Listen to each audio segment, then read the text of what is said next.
Hello, welcome to Breakfast Central on a Thursday, and we're raring to go as always. This is the right place to wake up to. Yes, you've made one very right decision this morning, and you won't regret it. We bring you insightful analysis, all the news, latest gist, and we dissect the major news and policies for you. I am Benga Borowa. Welcome. It's good to have you, Benga. Thank you so much for being here. It's good to have you too, and you're looking sharp as always. As always, you're looking very dapper, I must say. It's like this economy is not touching you, right? I mean, we have to survive. We have to keep our head above water. I mean, that's right. It's going to get better. I see the glass half full than empty. I'm an optimist. I am bright-sided. I see the bright side of it. That's why you're on the brightest breakfast show on television. Breakfast. I mean, that's good. Anyway, welcome. Good morning to all our viewers. Thank you so much for tuning in. Once again, Oliver's around the corner. She'll be joining us pretty soon. But I'm Joe Hansen, and I'm welcoming you to this morning's edition on Breakfast Central. The year is winding down, and we're counting down to the end of 2025. Entering 2026, but it's not yet over because there's a lot to cover in terms of what's going to happen as we prepare to go into 2026. So many things. And a lot of companies having their end of the year. I'm sure next week is going to be very busy, especially in the corporate world. Even government organizations and MDAs, they're having retreats, end of the year, award ceremony. It's a time to, take stock and thank God for the life you had. I had a friend that was telling me that in his company they give them different palliatives.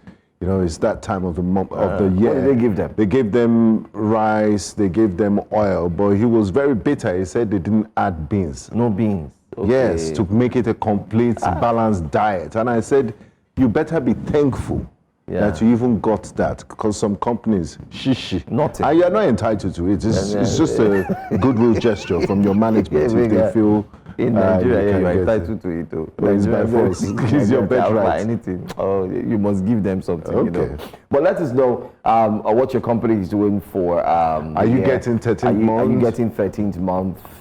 Are you getting rice, beans? Yes. And oil, like. I mean, if you could get, if you had a choice, would you make it monetary, or you would rather have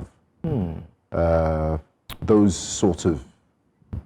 I won't make it monetary. Gifts. I think I'll make it those sort of gifts. Yeah, same here. Because I mean, you get money every other month, so I won't make it monetary. I think when you make it, when it comes in kind, in terms of food items, it shows some level of appreciation. Yes. Secondly, it's going to last you. You know, sometimes the hunger can come from different. I mean, Nigerians are. We said Nigeria is going through a lot of dimensional level of poverty. So people who have food readily prepared or there in their homes can simply just go there, pick it up, boil rice, beans, and you're good to go. Do you think companies should start adding live animals, because there's no protein to go with it? What we typically get is oil and rice. 15 years ago or so, there was a company I know. They were giving goats. Wow. Yeah, they were giving I'm sure goats. they're in oil and gas. They were giving goats. They were giving very profitable turkey. They were giving chicken. They were getting live. In short, to their clients at the end of the month. Oh, nice. They would buy. Was all it the goats. a media or funny enough, oil and gas? Two of them. There are two. One of them media. The media. Okay, company. I'm sure it's made media. The other one is a communication company. So they just put the goats there. Put the goats in the boots. That's one of them is a Carnival Communications. Then they put the goats in the boot. And then they distribute live to their goats. clients. Live. So the clients will be, they'll say, you have a gift. Oh, what gift? People will shout and they go, come down. And then you see, go like, where am I taking this to? You have to take it home. I mean, if I get a goat for Christmas gift, in case there's anyone out there that wants to give me a goat, I'm not going to kill it. That's animal cruelty. I'll keep it as a pet and start my own mini zoo. Anyway. Yeah, a billy goat or a kid goat. on that note, we welcome you to Breakfast Central officially. That was unofficial. Now we're going official. Let's start off with a very interesting conversation. Now, while you were asleep, there are some stories you may have missed. The debate over Nigeria's security policies has taken a different turn now. It has taken center stage this week, following President Bola Ahmed Tinubu's recent clampdown on VIP police escorts, a move aimed at curbing excessive security privileges for public officials and their associates. Now, following the directive, the Inspector General of Police reiterated that the order would be enforced strictly across the country, emphasizing that no exceptions should be made. Yet, the issue has sparked renewed public attention, particularly after Professor Wole Soyinka yesterday criticized the unusually large convoy of the first son that accompanied Tinubu, questioning why such displays continue despite the president's own clampdown.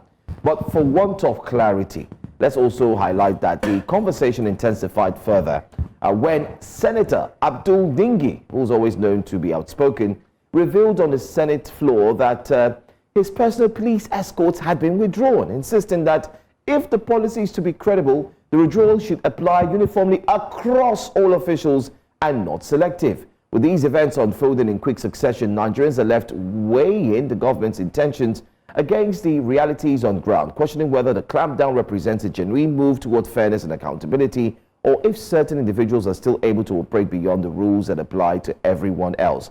We're going to watch a few videos, but let's start off first with Senator Dingi, and let's listen to what he said. Business, Mr. President, I'm coming after they have withdrawn my only orderly. I saw 2 convoys of ministers, and they were carrying lots of security personnel.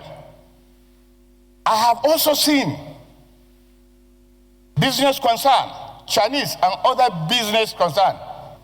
I cannot ever imagine that a senator of the Federal Republic of Nigeria, who has been here for a very long time, only one orderly, and he is withdrawn, and nothing will happen. Like I said earlier, Mr. President, I have no problem, but let it be done across the board. The police orderlies that were withdrawn from the senators is of concern to us, and I will raise the issue, and we're dealing with that, in the formal line, so everything will be done. We're on top of the situation. But in respect of those, the fact that the directive of Mr. President being flouted, where you have the class of persons that he just said, singers, businessmen, and what have you, having policemen. The chairman of the Police Affairs Committee should take up this matter, conduct a proper investigation, and let us know why is the directive of Mr. President being flouted. Now the Senate is boiling, and everyone is wondering what the future holds for them when it comes to security. But the #1 citizen, President Bola Ahmed Tinubu, stopped at nothing but reiterating the need for that action to be taken, especially by the IG of police. Take a look. I second. And I called on the IG, and I hope the Minister for Police Affairs is here. So if you have any problem of security because of the nature of your assignment, please contact the IGP and get my clearance. The Minister for Interior should liaise with IGP and the civil defense structure to replace those police officers who are on special security duties. Okay, so we've seen these videos back to back. I don't think there's any need for us to play the video of Professor Wole Soyinka yesterday. It was already highlighted, but these 2 videos stand out. Benga, let me get your take. For the president to double down on this, it means they're very serious about enforcement. And last week, there was a team of the Inspector General. They mounted a roadblock, arrested a few officers on illegal. So you have was funny. The police policing the police. Police catching police. Yes, and one corporal was caught on illegal duties, and it was demoted to the rank of constable for carrying out unauthorized escort duties. So it goes to show you the seriousness of this policy, and also for Mr. President to double down and speak on this. In the past, we've always seen these orders, but it's not even what the paper is written on, because enforcement was always lax. But this time around, because of the peculiar nature of the security situation we find ourselves in, Mr. President and the authorities seem to be happy about it. But again, typically, as we always see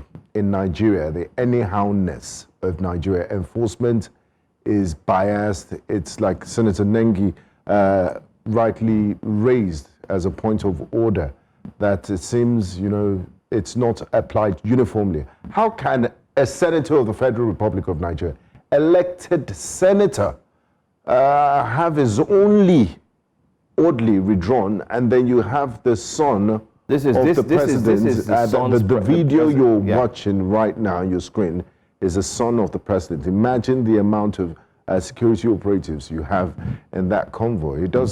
It really doesn't augur well. And many people would say, okay, are there two sets of laws for different people? How can an elected senator have his only orderly withdrawn? And he also raised that we've seen businessmen, celebrities, they still move around with high security details. So you wonder what sort of policies this, and what's the basis of, what's the criteria for enforcement and applying security details to VIPs.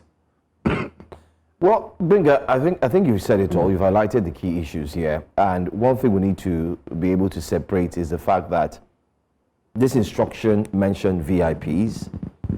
There's a statement the president made that I think we need to really dissect carefully. In the video we played to you during the Federal Executive Council meeting, the president said, and I quote, that the IG should be ready, that anyone who needs security should write to the IG. Okay?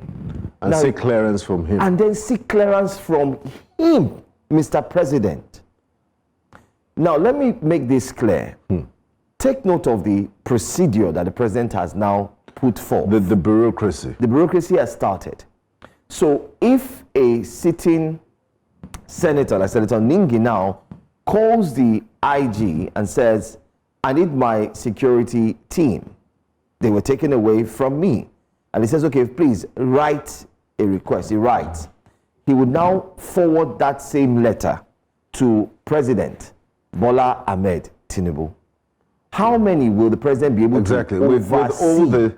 With all the issues he has on his table. Ground. I mean, from the reports we got when this directive was given, the first tranche of officers, Special Protection Unit officers that were withdrawn, were by 11,000. So imagine 11,000 requests on the table of Mr. President. I think Mr. President should focus on governance and more important issues. This is low-level administrative issues that, I mean, not even a minister, they can deal with it at the ministry level and find a way around it. But certain individuals, for example, elected officials, do deserve, it should be clockwork. Why are you withdrawing it? What sort of mistake happened in the system that you pull out the the orderly of a sitting minister? It shouldn't happen in the first place. So we need to iron these things out. And Mr. President's directive, with all due respect, there are more important things in the country to face. We're at a very critical time in our nationhood than for you to be dealing with administrative and secretarial issues of approval of orderlies. I mean, of private citizens, even the IGs. It's too big for. How many? It's too big for the IG to even deal with. It's too big. I mean, so let's learn to focus and prioritize things that should be priority. And then he also added the Minister of Interior. And said the Minister of Interior should work with the IG to look at the list. How many people do you imagine want to look at? Donald Trump spending time trying to look at the list of how many million. We're over 200 and something million, and we're certain that if you're going to get requests, you get over especially a million plus this Christmas season, because a lot of people will be traveling to the hinterland, to villages, and they need escort because of the security situation we find ourselves in. However, the president also mentioned the NSCDC, which of course the Civil Defense Corps. We look at them, they're supposed to replace these people, you see. And that's even wrong in the first place.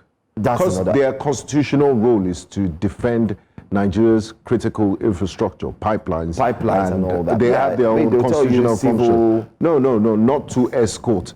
And maybe this is the opportunity to put up a bill on private security outfits, registered, thoroughly vetted, that could carry arms so they can free up the police for proper policing responsibilities. Just to mention as well, the NSCDC also has the power to oversee private security guards. Exactly.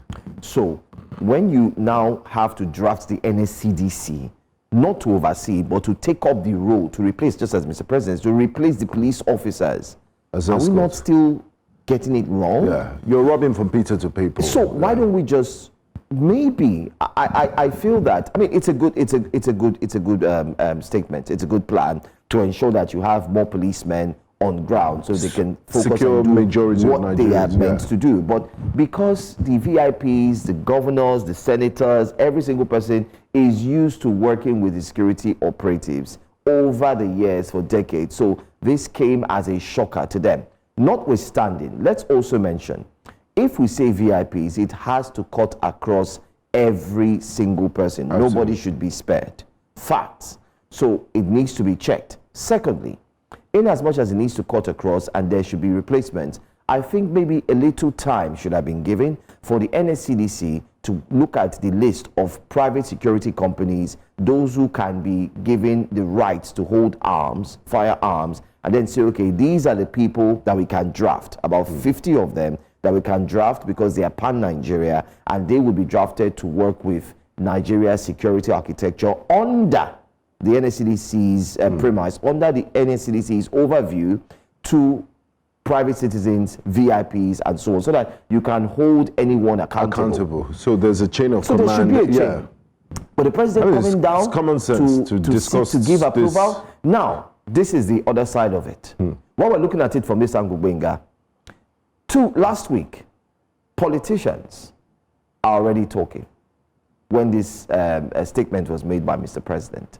And the ADC couldn't hold back but speak. And talking about the ADC, you had the newly joined member, who is a former vice president of the Federal Republic of Nigeria, Alhaji Atiku Abubakar. He spoke. And then you also have a politician and one who has also aligned with the ADC, talking about Chief Dele Momodu. He also spoke. They said this is a political satire, a political target, that this looks like it's targeted at certain politicians. And I wondered, I said, okay, well, one would beg to differ, but reading through some of the things they said, he highlighted that, because what this means is the security, the policemen who are guarding, in quotes, maybe the former vice president and so on, and all of them will be asked, have been asked to come back. No, I mean, as a former VP, is entitled to security details. And then he went on to mention former, politicians and so on. Their orderlies have been asked to come back. So they criticized this decision heavily and said, why would you do that? Especially now that Nigeria is in a state of very turbulent insecurity I guess, challenges. Look, we all agree. One thing we can agree on is police should go back to strictly policing duties. But the fact that it's not applied across the board, or some people are special, they get special treatment, and others don't, is what is not right. And Mr. President should also not be seen to, oversee pedestrian and very little dear Mr. President, of issues. Dear Mr. President, we know you have a lot to do. In short, I've always said it here that sometimes I feel for the president because the workload is much. And I think it will be unfair to add more, such as overseeing over 3 to 5 to 7 million requests of approval that you have to put your signature on so that they can get secure. We don't need that. That's further stifling and adding more work. Anyway. If we deal with this security situation in the country, then it will reduce the need for VIP escorts and all of that. That's it. So let's deal with it head on and fix the country. Well, let's see what Nigerians are saying, Benga. So, can we have the tweets up, what Nigerians are saying? Yeah, Princeton says, did I just hear him say villages that were destroyed by this headsman?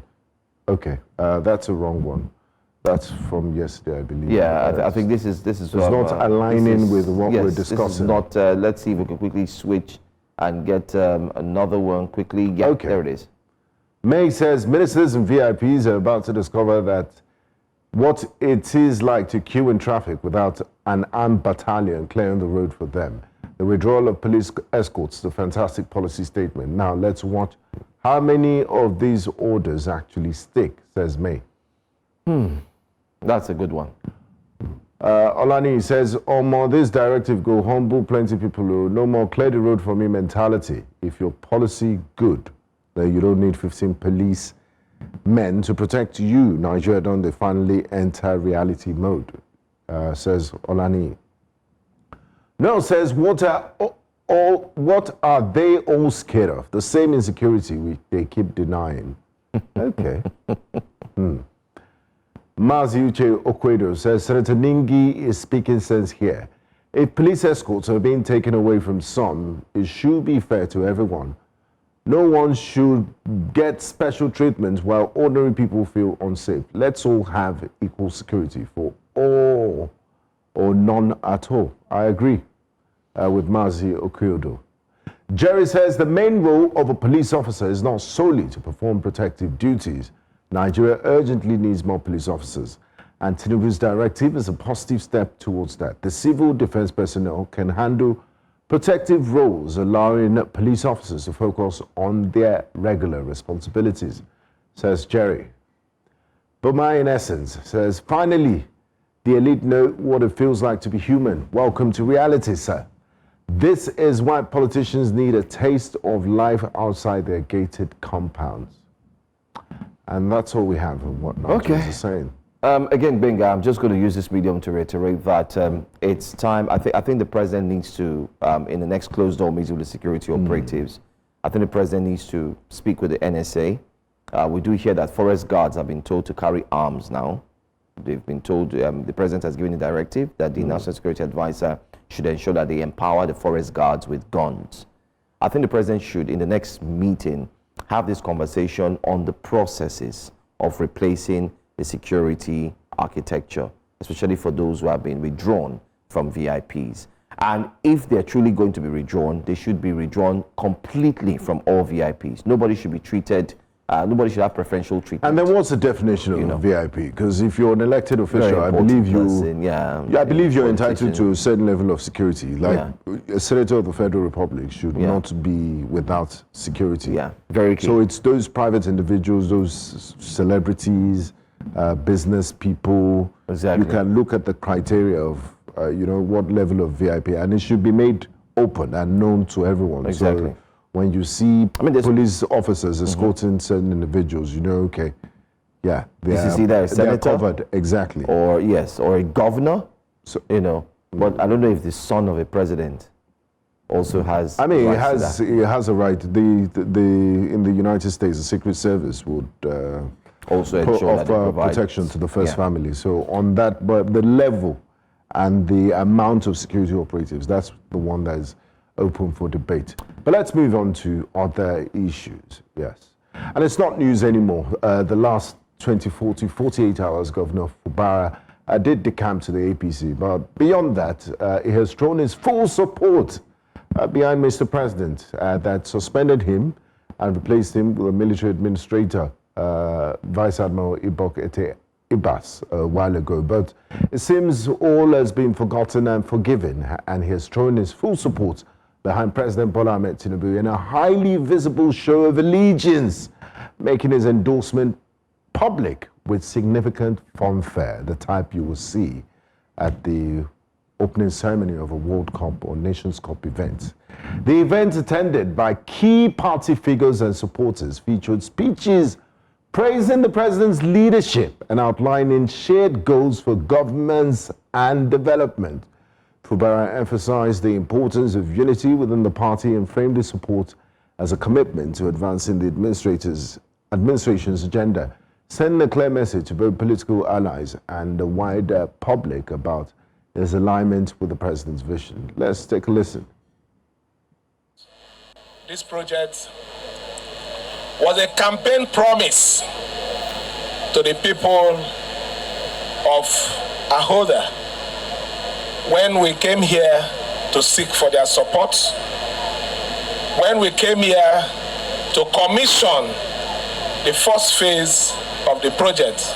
We did make a promise that if you support us, you vote for us, you vote for Mr. President too, because it was not just myself, that we will extend the road to Omok. And we're here today to tell you that that promise made has been fulfilled. This project will enhance economic activities of this region.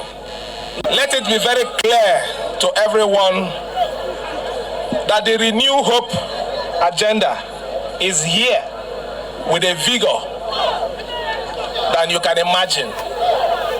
We're out, we're ready to drive it to every door in every local government area of Rivers State. I personally do not have any disagreement or any anger anywhere with my members of the National Assembly, even that of the state here. Mr. Speaker, leadership of the House and other members, I have made every effort to meet with you. I'm just waiting for that meeting to be fixed. The understanding that we have is that they are going to arrange a meeting. So whoever is saying that I refuse to meet you, or there is an arrangement that was presented to me and I said I'm not going to do it, it is not true. If you dey follow Fubara, no dey go corner. Fubara, they tell you something. If you dey follow Asuwati, no dey waka corner. Fubara, they tell you something. See Fubara tell you something. See Fubara tell you something. If you dey follow Fubara, say Fubara tell you something. Say Fubara tell you something. Say Fubara tell you something. If you dey follow Asuwati, no dey waka corner. If you dey support Tinubu, no follow corner. You dey hear wetin I dey talk? We dey support Tinubu, we no dey follow corner. That is the second answer. I'm going to take that one. Tell me something. You don't make up on the tell me something. If you dey support Tinubu, no follow corner. Everybody sing up. Say Fubara, tell me something. Say Fubara, tell me something. If you dey support Tinubu, don't follow corner. Say Fubara, tell me something. Thank you.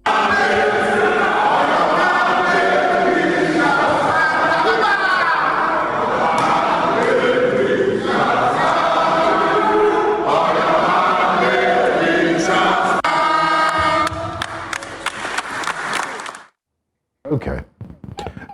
I mean, democracy is a very interesting one. If you could script this, even the greatest movie writers and script writers, they drop pen. Exactly, they've dropped pen. The movie writers, they drop pen. They say all colors of pen.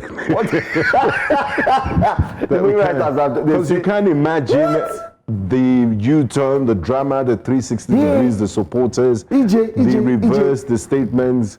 He's now turned to a conductor of music. This story brought out the local. This story brought out the localness. It's true nature. Yeah. And it's Nigeria, so this sort of things are expected.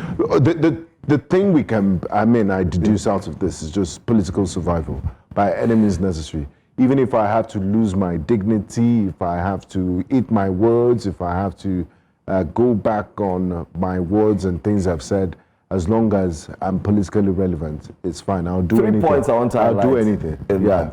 One, He did talk about, by the way, I think the governor is towing the same line of his political godfather. His predecessor, yeah. Party do a grand opening of construction, which many have said that it is a waste of taxpayers' money.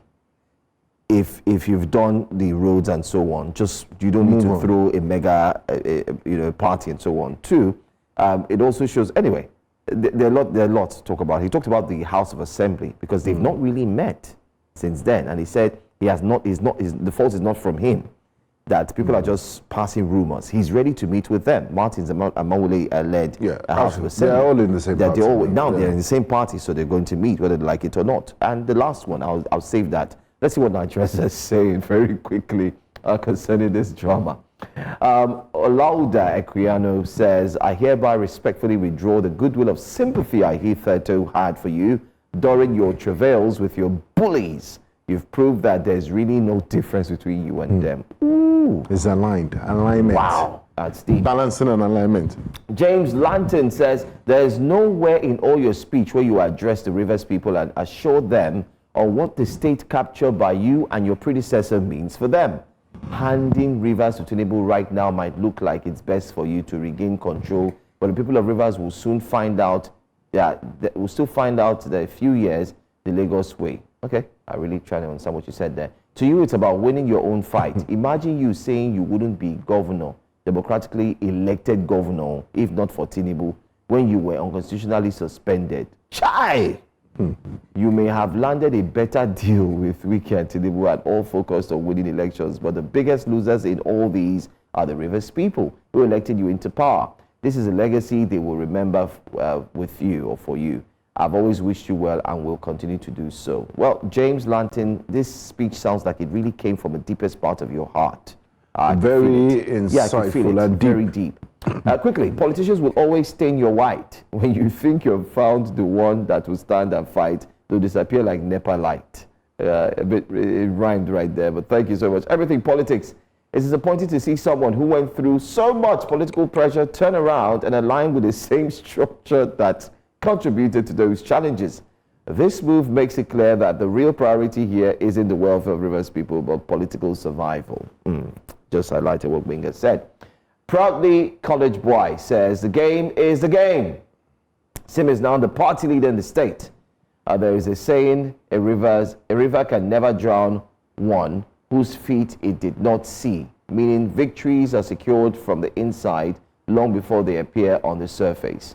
Night folk move in chess, a quiet move that looks ordinary until it strikes two major pieces at once. This is more than Netflix Absolutely. and chill. Let's watch and see. I said it that the greatest scriptwriters, James Bay, can't come up with some of the things we see in this country. No. This is hard. Even if you go to Iweka Road and say Alpha. Or Pand Road, Abba. And say we have script to say what script. Let's create a movie around River State and Nigerian police. I'm sure the producers will say, nah, forget it. Yeah. Forget it. This one, because it will get to part 11. In short, by the time you get to part 4, those watching are confused. You know what I mean? Is it raining, by the way? Yeah, it's raining. Is it meant to rain in December? Yeah, that's another thing. This is global warming, but we'll discuss it during the program. Anyway, that's all we're going to take on Wake Up Conversations this morning on News Central's Breakfast Central. We're bright, we're ready, and we are early, and we believe you are too. Well, it's raining, so make sure you go out with your umbrellas and drive safely if you must drive as you leave home after watching us. But keep watching because we have more. Let's bring to you our headlines for today on a Thursday morning. This morning, President Tinubu insists on VIP escort withdrawal. We'll be taking a detailed look at that. And Senator Ningi condemns selective withdrawal of escorts. We will also tell you about the Federal Executive Council meeting and the key decisions that were reached at the meeting. A Wike faction of the People's Democratic Party to hold a convention. Remember, we'll bring you the newspaper from pages, and you're free to call in and down. Breakfast Central continues shortly.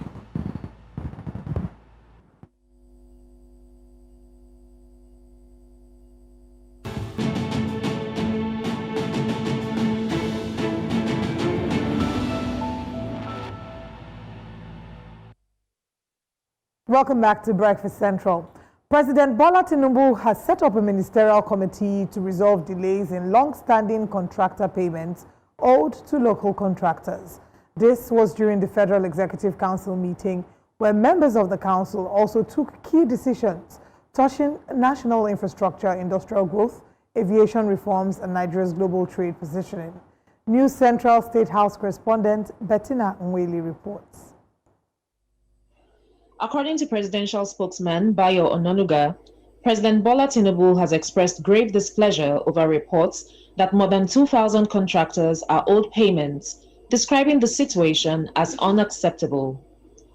The president has now constituted a multi-ministerial committee mandated to identify the root causes of delays and provide immediate solutions, including exploring funding options to clear outstanding obligations. The DG of procurement actually told the president that about 2,000 contractors are being held money.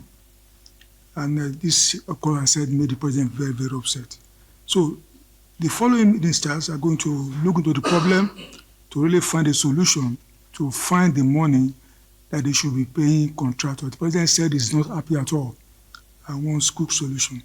So the committee is made up of the Minister of Finance and the Coordinator of the Economy, Minister of Economic Planning, the DG Budget, the Minister of Works, the Minister of Education, and the Minister of Housing, Minister of Marine and Blue Economy, and the Chairman of Federal Inland Revenue Service. The Minister of State for Industry, Trade and Investment, John Eno, announced the approval of 5 major memos aimed at boosting Nigeria's industrial and trade capacity. The Minister of Aviation addressed questions on military aviation incidents, airline pricing, aircraft leasing, and ECOWAS push for tax reductions. Government has absolutely no powers to fix prices for private enterprise, including the aviation industry. Now, but that does not mean that we are leaving them without engaging them or rudderless. On the issue of having access to cheaper aircrafts, this government has done quite a lot. It is only a matter of time for the results to start coming out. The second memo that also relates to industry was the approval for the award of contract for the design and build of Project Atlantic, a co-Atlantic city, Lagos, by the Bank of Industry. It is hoped that for millions of travelers, some sort of relief comes to cushion the recent exorbitant airfares. In Abuja, for News Central, Bettina Nweli.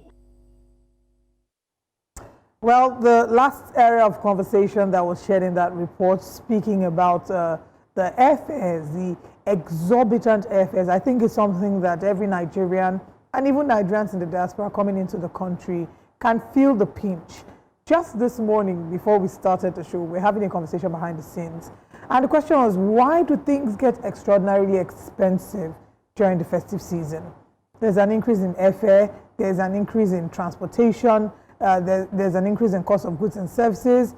The latest would be those who are doing in the hospitality space. There's been a surge in pricing.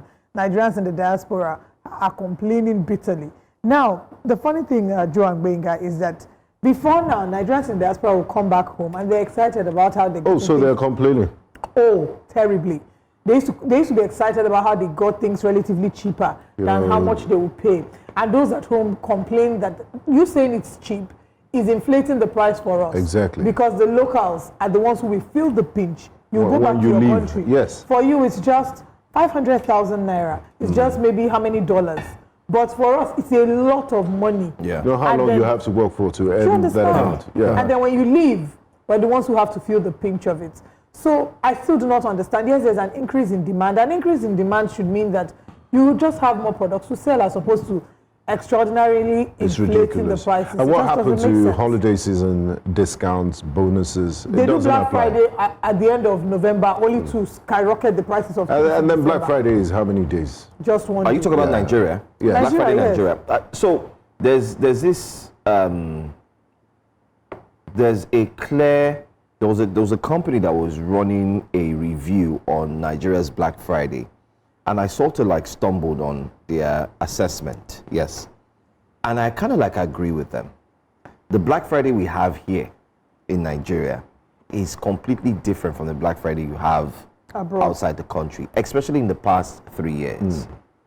The assessment clearly shows that, take for instance, some of the equipment you will get outside the country when it comes to their Black Friday, that's why you have long queues. You would see a television that usually, maybe television goes for 250,000 naira, normal price, for example. Outside, that's in the abroad, you would see it slashed to 100,000 naira. Over 150K gone. Reason why you would have long queues and you have people fighting. It's a one-off. Fisticuffs, like, no, I came here first. This is my huge discount. Yeah. Please, take your time. Look at that assessment. Go to the places where you have Black Friday. The one we do here. If the TV is 250, what you have is you would have 225. Which maybe 2 years ago it was 225. Now it's 239,999. So just they removed 10K. Just 10K. You know what's even worse? Sometimes even the quality of things that are on display during Black Friday. One Black Friday, I made the worst decision of my life to buy a laptop, and I regretted it massively. Why? Because it was a rubbish laptop. I couldn't connect to the internet with the laptop. Oh my God. I had to buy a dongle to be able to connect to the internet. That one is Windows 1. But let's get back to the Council of State meeting, the Federal Executive Council meeting. They deliberated and made quite a lot from aviation to finance. But let's start with finance. The coordinating minister of finance was there, Mr. Wale, and it said that they're owing over 2,000 contractors. If you do recall, about last week at the headquarters of the Federal Ministry of Finance, demonstrators were there asking them to be paid, and I believe the government promised that they will be paid before the end of this year.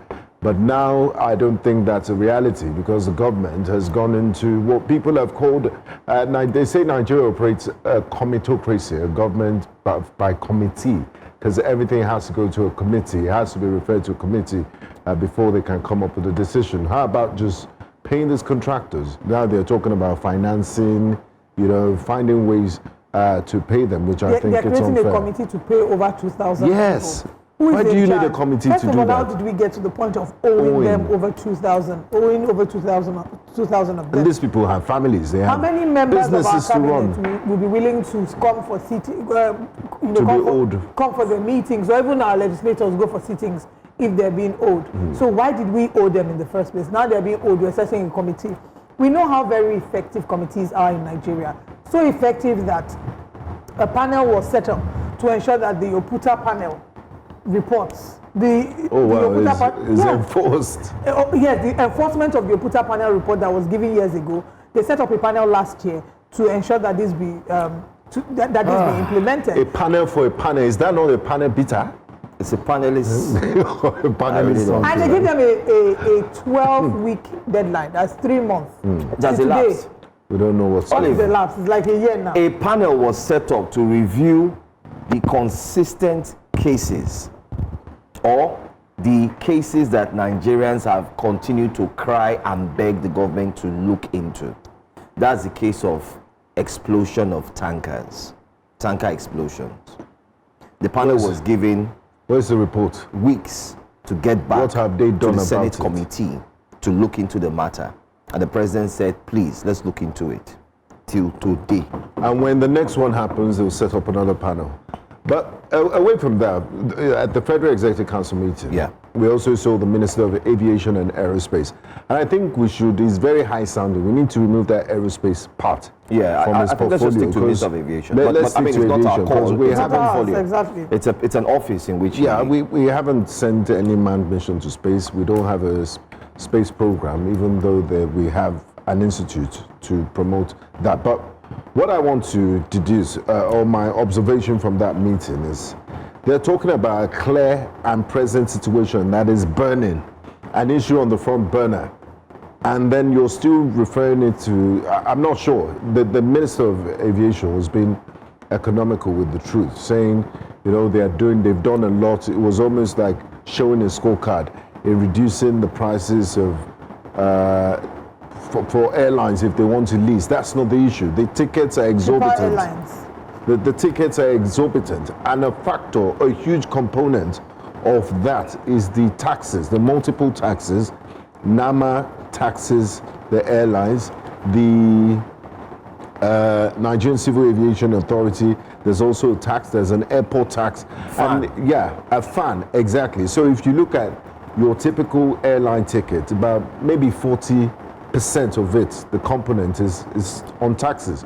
You could do something about that. You don't need a committee, or you don't need Mr. President to do something about it. Away from the economics of demand and supply, what about address those multiple taxes and, you know, take a chunk off to it would offer huge relief to Nigerians that are traveling this festive period. I agree, Benga. But just as we spoke about this last week, I remember we had an aviation expert in our midst, and he had highlighted some of the good things that the minister has done, which had opened doors for good business in terms of helping the aviation sector to grow. The good news is there's wet leasing now. There's also dry leasing. Of course, wet leasing, you can get the flight and the crew. Dry, you can only get the flight as well. But I feel to solve this transport issue, we've highlighted it many times, if we have competition. We don't have competition. We don't have many players like we used to industry before, to play. Because the industry is tough. So can the government find a way to help these businesses, even those who have shut down, to find a way to revive their businesses and so on? But don't forget, even a national carrier is still a conversation that we'll continue to have up until maybe if the grandchildren grow up. Because why is it that the national carrier is still not up till today? And then I saw a post. Remember the post that was put up by the former Minister of Aviation, that Nigeria will start producing its own before the end of the Buhari administration, and Nigeria would manufacture its own planes. Mr. Hadisrika. So come on. This goes back to what I've always said. Come on. That roles such as members of the president's cabinet should not be given based on meritocracy. Should not be given based on favoritism, right? It should be because you are sure that this person can work. And I really like what President Tinubu did earlier, even though I don't know how effective it is. So what I'm saying is, when I'm speaking about that, I'm speaking about the reshuffling of the cabinet that he did, firing some people, moving some people around. I think that it's important that when the president is speaking to members of his cabinet, they already know which portfolio. So when they are coming before the Senate, the questioning is in line with the particular portfolio. Absolutely. For example, if they are picking a person to potentially serve as Minister of Aviation, when he's coming to the House, they are asking him questions about the changes he will bring to the aviation sector. What can he do to ensure that, yes, the government cannot dictate flight prices by the end of the year, but how do we reduce the surge in the festive season? You already know what the challenges are in the aviation space. You bring those questions. The person has done their research. They have a plan. And then you outline those plans that they have stated. These plans will then serve as the KPIs by which we will measure the effectiveness of the person in that cabinet. So if you come and say that you're assuring that we would have a national carrier, if by the end of your time of serving there is no national carrier, it is as good as saying that you have failed in serving in that cabinet. Yeah, because if you were in the private sector, they will be using this KPI. Yes, that's and it's not emotional. You have to deliver. We have appraisals. Yes. Right? There's an appraisal system. And that KPI is your appraisal. So until we get to that point where these individuals who are seeking to serve in the presidential cabinet know the portfolio before they get in there. The Senate knows the portfolio that these people are seeking to be appointed into. They are questioned in line with that. And then these questionings and their answers will form a framework by which we will judge them. Even ambassadors, because they're very sensitive things you have to say as an ambassador. Imagine going to an ambassador of Nigeria to Rwanda, and then you don't know about the genocide, you don't understand the cultural context, or you're ambassador of Nigeria to a nuclear armed state like India, or you're going to Pakistan, and then you don't understand the complexities of those regions. And I hope when the Senate finally decides to clear the ambassadorial list, the presidency, the executive arm of the government will attach their postings and portfolios with them. And I just want to clarify something. Yeah. I'm not saying that you should always be square pegs. God bless you. I'm not saying that, like now, Keyamo is not he doesn't have experience in the aviation sector. He's a lawyer. And many people have argued that he's not done badly. Yeah, I mean, even experts have said, So I'm saying, let them know. If, for example, they're appointing me as a minister, but you will be a minister. No, what portfolio first? Minister, for example, of communication. It can be Minister of Communication. Okay, that's fine. If it's science and technology, no. If it's agriculture. Or funny enough, if they say, Olive, can you serve in portfolio of Minister of Agriculture? And I've thought about it, and I know I have experience. I've done some research. I've done some work in that area. Whilst it might not be my core area, and I think I have value to deliver. Then I will do my own preparation and come for it. Because there are many times you get a job opportunity. Yeah. None of us is doing what we except you. Yeah. We're not doing what we studied. Well, right? I'm the only one. Can you guys leave the studio? Okay, thank you so much. But I'm saying at the end of the day, let them know and let them be prepared for the portfolio in which they're called to serve. It's commonsensical. This story you just shared remind me of when Erelu Obada was Minister of Defense. And, there was a parade and sometimes they shoot. And when the first volley went up, she was startled. So she should have prepared for that. Like Adamu, who said that when he was minister, when he was first appointed Minister of Education, that he had no idea about anything in the education sector, but that now, by the time he's living well. Look, Nigeria is in a critical state that you cannot afford to do trial and error or learn on the job. You need to hit the ground running, as they always say, and we need to be prepared. I don't see that urgency. I see the urgency when they are blowing their sirens, clear road for big man. But if only that urgency was applied to their jobs to fixing Nigeria, Nigeria would be a better place. Absolutely. There's a lot. There's a lot to look into if we but the Federal Executive meeting had its key pointers, some of which we're also going to touch on. And when we do that, we'll try as much as possible to dissect and see some of the benefits as well. But let's also inform the viewers that the Federal High Court in Abuja has struck out the charge of treasonable felony against 11 bad governance protesters who had been standing trial for more than a year. Yes, they did. It's charging the protesters. In his ruling, Justice Emeka Nwite held that the prosecution failed to diligently prosecute the matter, noting that repeated procedural lapses and delays from the prosecution stalled progress in the case.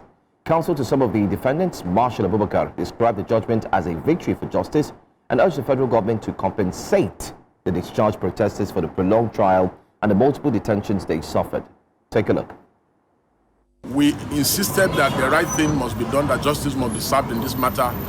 And today, the matter has finally come to an end. The court has struck out the charge and discharged all the 11 defendants in the matter. The defendants can now go and face their lives because many of them were arrested from outside jurisdiction, some from Kano, some from Kaduna, some from Jos. And they have endured pain for just, carrying out a patriotic duty of protest, joining peaceful protests. The government has violated the rights of these 11 patriotic Nigerians, and we're asking that the government must, as a matter of urgency, call these 11 comrades and offer them appropriate remedial compensation, followed by a widely circulated apology from the office of the DPP, and that the government must, as a matter of fact, compensate them for this wrong done to patriotic Nigerian citizens. Otherwise, we should consult and take the next appropriate action against these governments.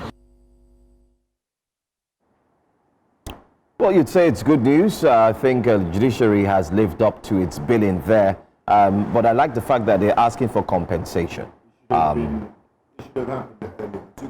It took a year. The compensation, if they get it, will make up for lost time. I mean, nobody wants to. You know the conditions of Nigerian correctional facilities. Nobody wants to be there for one day. Imagine spending a whole year behind bars. Yeah. Anyway, let's see what's coming up next here on Breakfast Central. First hour gone. Let's see what's coming.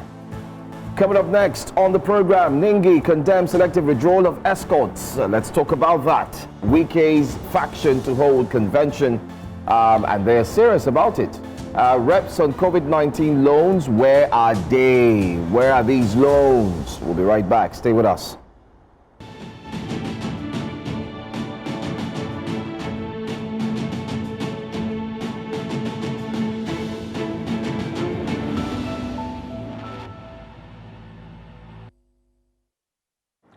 With the 2027 general elections on the horizon, there's growing concern that Nigeria may be drifting towards a one-party state. The ruling All Progressive Congress has consolidated power in ways that many say threaten the country's democratic balance. Opposition defections to the weakening of institutional checks. Critics argue that the political playing field is anything but level, as many say. The country may be headed to a one-party state, with the ruling APC now in control of 26 out of 36 states in the country, with the PDP controlling 6, Accord 1, Labour Party 1, NPP 1, ABGA 1. Well, is this just political statements, or is it leading to something that everyone should be wary of? The conversation is one we're having right now this morning. Joining us is Chairman of the African Democratic Congress, ADC, in Lagos State. We are joined by Mr. George Ashiru. Thank you so much for being here this morning. Thank you. Good morning to you and to all the viewers as well. Interesting. I mean, we're just taking a look at the statistics. 36 states, 26 now owned in terms of political statement or lexicon by the APC, and just 10 shared amongst some other political parties. What does this look like? Are we moving closely to what the current or the incumbent political party has denied, which has been described as a one-party state? Or you don't see it that way? Do you see it differently? Well, let me put it this way. There are 26 governors that have to account to their people why they were voted in to ease their sufferings and the burdens of life, and rather they actually capitulated to the organization, the institution, the party that created the policies that increased sufferings of the people. You know, leaders in Africa have a tendency to go towards where the money is. And so when the allocations of these governors increased, they began to see it as, well, the person that feeds us, we need to get closer to him. So that at least we will make sure that we're guaranteed another 4 years of the effect out of the suffering of the people. So when we remove subsidy, the governments became richer. When we liberalize the economy, the governments became richer. When the cost of passports that we're getting, driving licenses, and all these institutional instruments that we use to govern our nations increased in prices 3-4-fold. Electricity increased 4-5-fold. Who are the beneficiaries? These governors. And so what they're doing is like osmosis. They're all migrating to the source of their revenues. But they are forgetting that the impact of those policies on the people is in reverse. People got poorer over the past decade. And as people got poorer, the governors got richer. The elites got richer. And who are the people voting? How many elites are in Nigeria? Probably a maximum of 10,000, 20,000 people that are extremely rich. But there are 240 million Nigerians, and the vast majority of them, about 66% of them, are living below the poverty line. So I'm not moved by the personal decisions of 10 governors, 8 governors, 6 governors to migrate in a certain area. It is something that people do when they are self-centered and selfish. We see people jumping from one business to the other, from one office. You know, loyalty is a very scarce thing in this generation. But I will tell you one thing, they are not going where the people want them to go. That's why you never see the celebrations on the streets. It's always in the palaces. It's always in the coffers of the people that actually need all of this going back and forth. Although I must also say that some of them are leaving because the institutions they belong to are unstable. In the case of PDP governors, they had no choice. But the fact that they went to the organization that made them unstable in itself makes me think that perhaps they were never really part of the party that they originally belonged to. They were probably there as moles. And that's just my opinion. But critically thinking about it, Nigerians need leaders that are stable, consistent, and stand for the people, not for their own comfort. Now, Mr. Ashiru, still on this point of how did we end up in this situation? And from your analysis, you said a lot of this executives just follow the money. And from what they say, they want to align with the center. Would you say that that's the only reason, or that, you know, the ruling party also played a part in destabilizing some of the opposition parties? Case in point, People's Democratic Party? Or does the opposition, the opposition parties, do they not share any blame in this? Yes, I just mentioned it. When your party is unstable, that means you do not govern yourself well. Corporate governance is weak. In political parties like PDP and unfortunately Labour as well, when corporate governance is weak, what happens is crisis. It comes up with crisis in the end. When you don't have institutional frameworks that guarantee the stability of the organization. So candidates come up through the system, they become governors, members of House of Reps and everything, but the party that sponsored them is unstable. So they are unable to go back to those parties for their next line of action. So I understand that part, but that usually also is sponsored from without, but that's politics. There's a lot of money that comes in. It's very difficult for a governor to tell me you lost control of your own party. I don't understand how a governor could allow his own party to disintegrate under him in the same state, and he had to run to another party. That is the opposition that he originally campaigned against. That means you don't even have an ideology. You don't have, something to stand for or stand on, and then you're deceiving the people. So that is on one side. The idea of alignment is very silly, very, very silly. We're a federation. We are all clamoring for true federation, where the states have some autonomy and they can do their thing. Now you are aligning back and making the center stronger. Other nations, the United States of America, all of them are trying to devolve power to make sure the states and the local government are stronger. Instead, our governors, they are all going to the same place in order to consolidate power in the same center, and then their people are saying marginalization. I don't quite understand the thinking, the political thinking of those who believe that they can just make some statements. Okay, if we're going to do alignment, then what is the point having opposition parties? There's no point. We might as well just have one party and know that we're in a dictatorship. So no, I don't agree with that. I think a lot of them are just following their own individual, self-centered political interests and dragging the people along.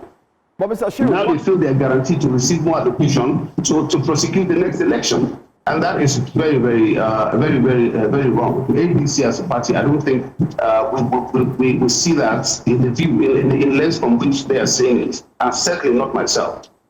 Okay, but Mr. Ashiru, what would make a political party member or a card-carrying member of a political party, take for instance the PDP, governors who belong to the PDP, we've seen the Akwa Ibom State governor and the likes, who know that they are on a mandate using that political platform, and all of a sudden they just decide to switch. What could be in the offing?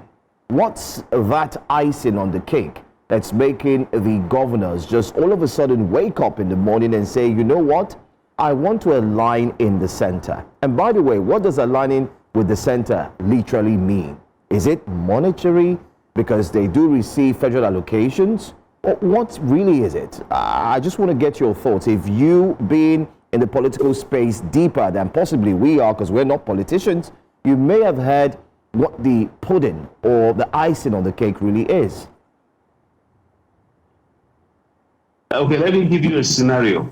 Imagine you want to run for office. You have run for office and you want to go back and rerun to have a second term. And imagine if a very formidable candidate rises up in your party to challenge you, and then you are not sure of taking the tickets when you do a primaries. Then you see another party that guarantees you that you will have no opposition. We will guarantee you the tickets. And so whatever money you have, you don't need to worry about using it for primaries contest. Just go straight to your election and we will protect you with federal might. Wouldn't that sound very attractive politically? And a lot of that is what you are seeing here. And that is people making decisions based on their own personal political interests. I doubt if any of these governors went back to do a referendum or a town hall meeting with the CDAs, with the communities, with the towns, with the heads of communities, with their kings and others, and asked them, is this what the people want? A lot of them made decisions purely based on their own personal political survival.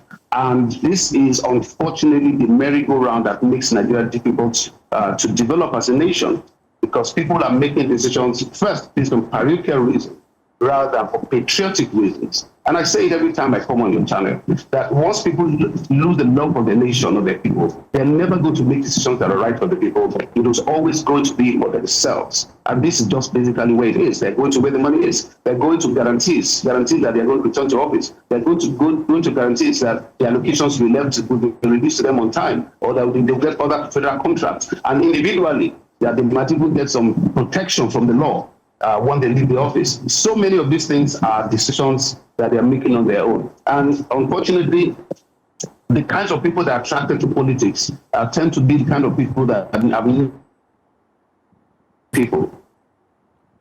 politics. We chose not to go to those existing parties that already had a record on their fearsomes and corruption and destroying the nation. We went to a party that had never been in government so that we could build it from scratch and then make it to be the credible alternative. And that's why you see everybody now coming to ABC. And they're trying to benefit from the fact that finally there might be a party that has proper internal corporate governance and administration.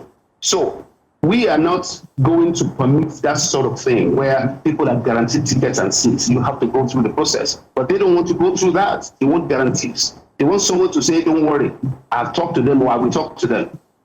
In the last election in Ogun State, I remember that the president specifically said he took the hand of this particular person and said, this is the person you must use as your vote. How is that democratic? And you see, this is exactly why all of these people feel comfortable, that once this particular individual guarantees us, we're going to win that election. But the people are going to rebel. I said it again, the last time you called me on this particular topic, the people are going to show them that they have a different mind, and the suffering that they're experiencing, they don't want it to be repeated.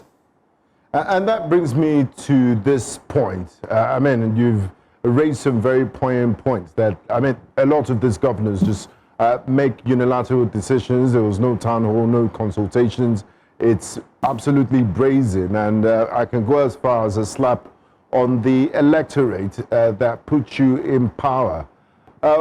My question is two-pronged. The first is, how do we stop this from being a norm? Because in Nigerian political history, we've always seen, copycat strategies, and people think it's normal, even though it's an anomaly. You copy something, and then it becomes the norm. And number two, the fact that a governor has defected, does that guarantee them an absolute victory at the polls? Does it mean they're going to return? And do we have a sophisticated electorate that would note some of these things and remember some of the decisions, these unilateral decisions that they made in their own selfish interest at the polls? I think the first thing they want to do is guarantee that they will not have to be challenged in the primaries. The first thing they want to do is guarantee that they're going to be the sole candidates in the governorship reruns, and that's as simple as that. And then the second one is that they might believe also that the cumulative expenditure of the federal government with their own war chest will guarantee them victory. That if I'm aligned with the center will spend money on my campaign, I will spend some money on my campaign. That's double my campaign funds, and then I'm sure to win. But if it's federal, that is the person who's running for president again, is running against me in my state by supporting another candidate, then it's going to make the election tougher.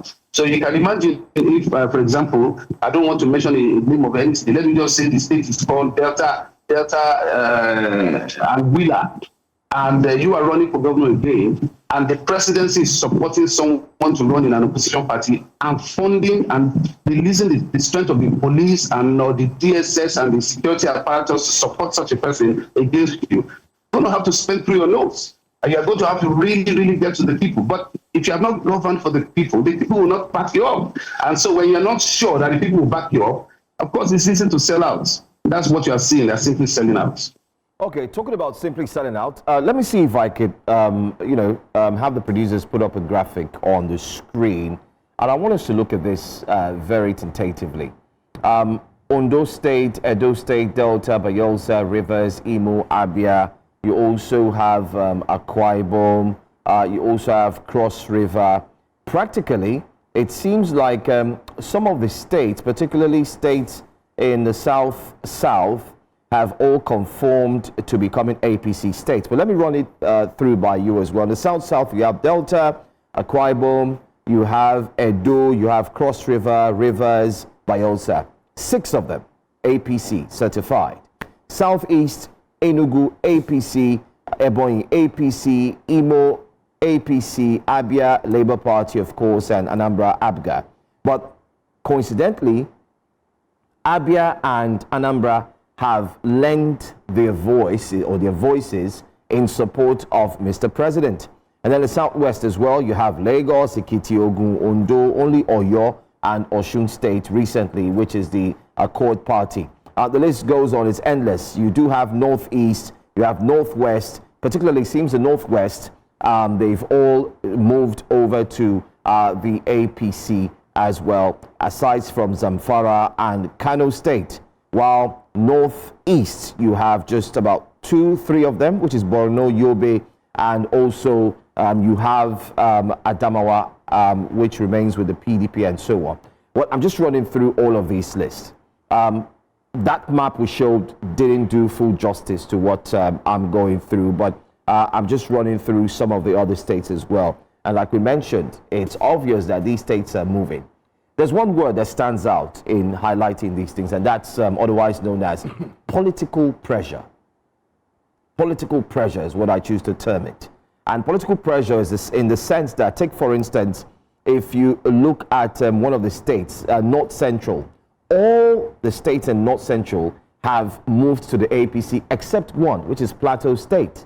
Governor Mutwang has said he's not moving, even though he sides with the APC and has given his full support to the president.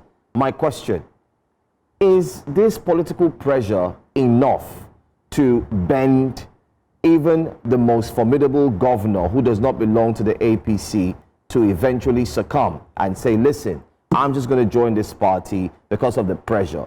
Or do you think these governors are just moving out of sheer willingness, that they really just want to move? Okay, so let me give you some historical analysis. In the beginning of the Third Republic, far more states belonged to the People's Democratic Party. You know, when General Obasanjo was president of Nigeria, actually the entire country was PDP, except for the Southwest. And the Southwest, that was at that time alliance with democracy, invariably, by the time Obasanjo was going for his second term, almost entirely, the entire Southwest went to PDP, and leaving only Lagos states. But where's PDP now?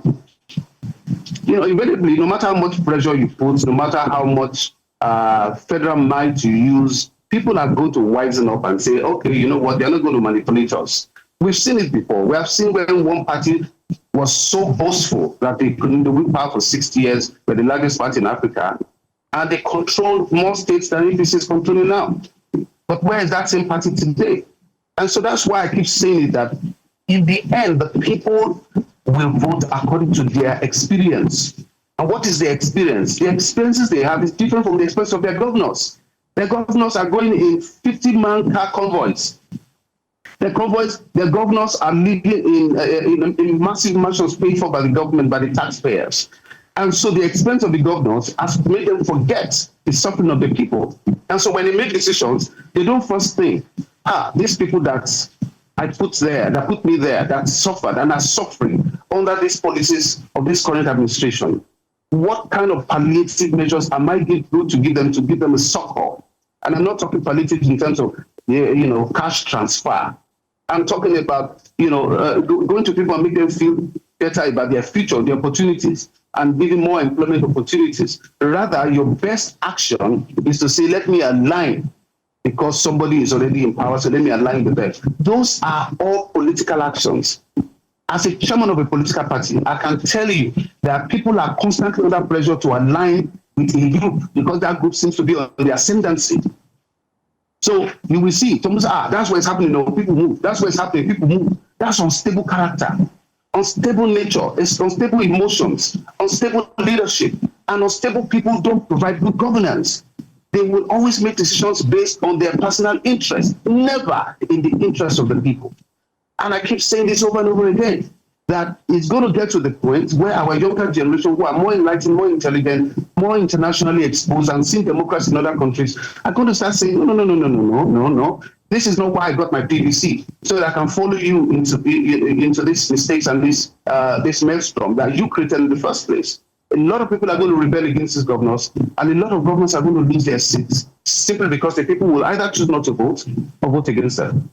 Now, Mr. Ashiru, before we wrap up, let's look at 2027 and the role of the opposition in Nigeria, and also money politics. As we speak, according to the Nigerian Bureau of Statistics' own data, 133 million Nigerians are living below the poverty line. We saw what happened in the just concluded polls in Anambra, where people gave out their votes for little as, malt drinks and sausages.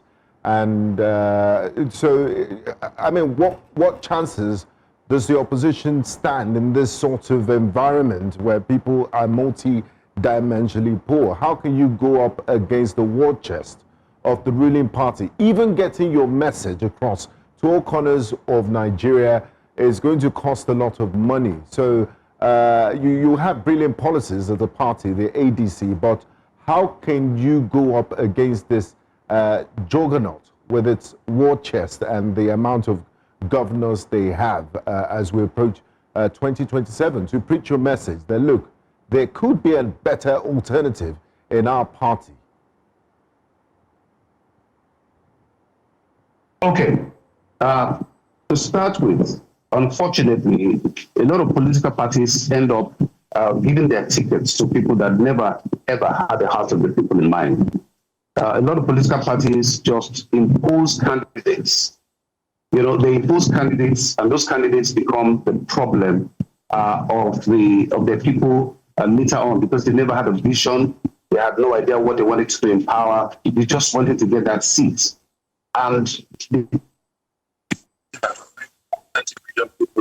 in advocacy, and them, a lot of the so-called middle class never exist anymore. So we have very poor people, about 70% of it, and then people who might be middle class, probably about 25%, and that's lower middle class. And then you have the extremely rich who control probably 60%. According to Oxfam, 65% of the world's wealth are in the hands of just 50 people.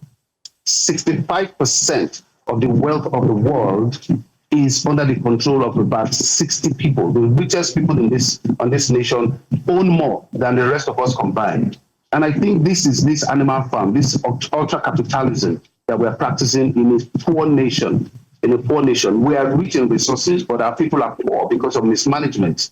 And the messaging is that enough people are now so unsure whether the sitting government and you promising together will not be the same.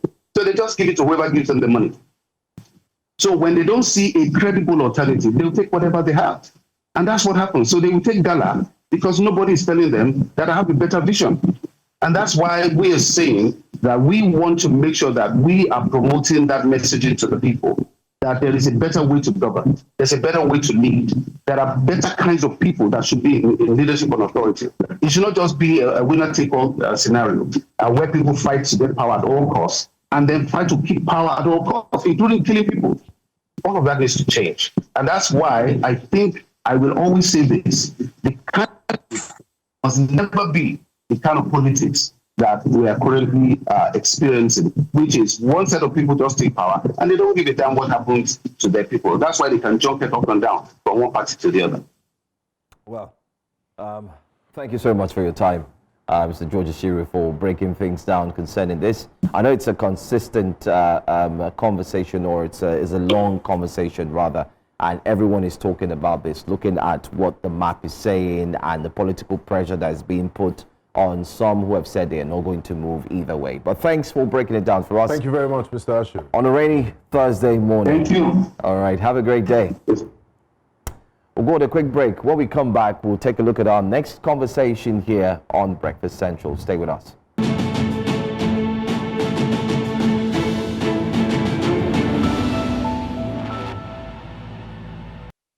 Welcome back.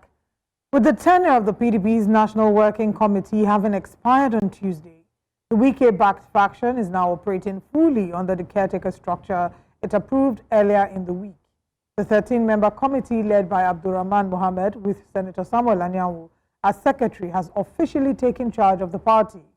They have a 60-day window to complete pending congresses and organize a national convention. Follows Nyesom Wike's remarks at Sunday's NEC meeting, where he insisted that the party's founding members would not allow those who joined from other political platforms to kill the PDP.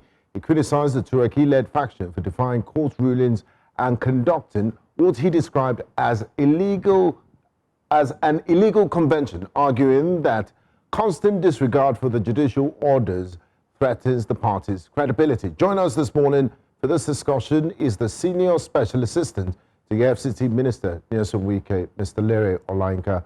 A warm welcome to you and thanks for joining us on Breakfast Central, Mr. Olayinka. Good morning. Thanks for having me here.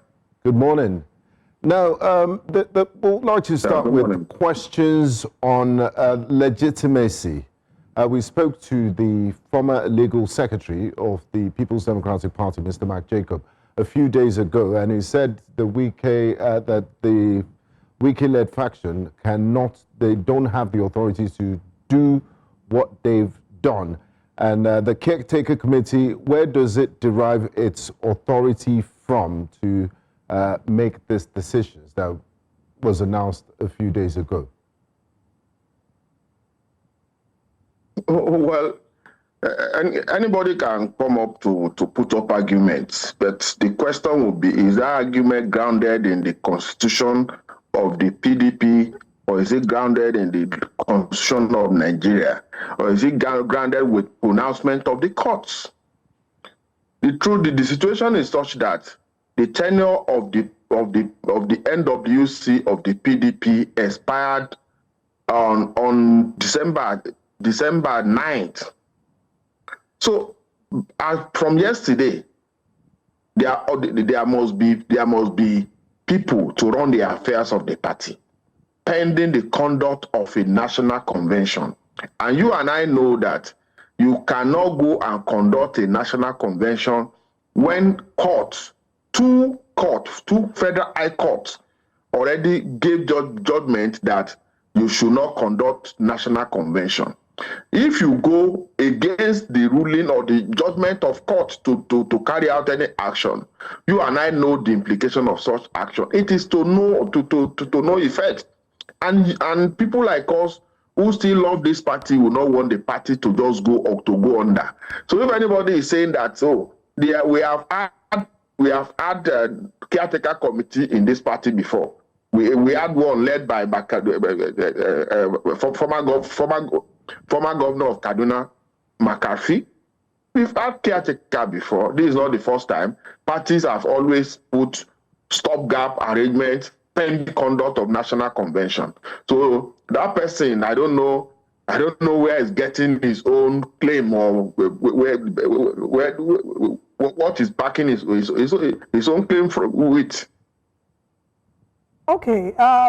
So, I mean, you're saying that anyone can make any statement. There's also been, I did see that they were drawing attention to a court judgment. They're saying that they are saying they drew attention to an ongoing case they say was filed by two allies of Wike, Alhaji Mohammed Abdurrahman and Senator Sam Anyanwu at the Federal High Court, and the suit was filed on November 21, 2025. They said it seeks to nullify the PDP National Convention and its decisions that, according to the PDP, the presiding judge, Justice J.O. Abdul Malik, declined an application for an interim injunction and warned all parties not to take steps that could further interfere with eventual judgments.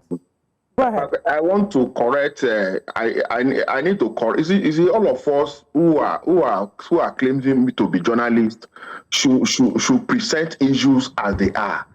You just mentioned PDP convention. PDP did not hold any convention. You see, don't let us. But it's subject to interpretation from the courts. PDP did not hold any convention.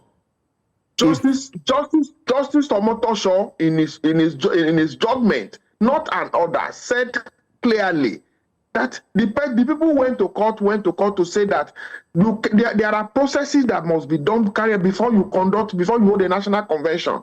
For instance, congresses are not being held in 14 out of 36 states.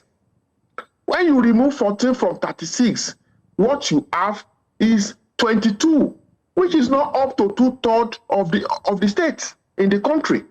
And they went to court to say before you can hold national convention, Congress, so that you don't disenfranchise other people, other states.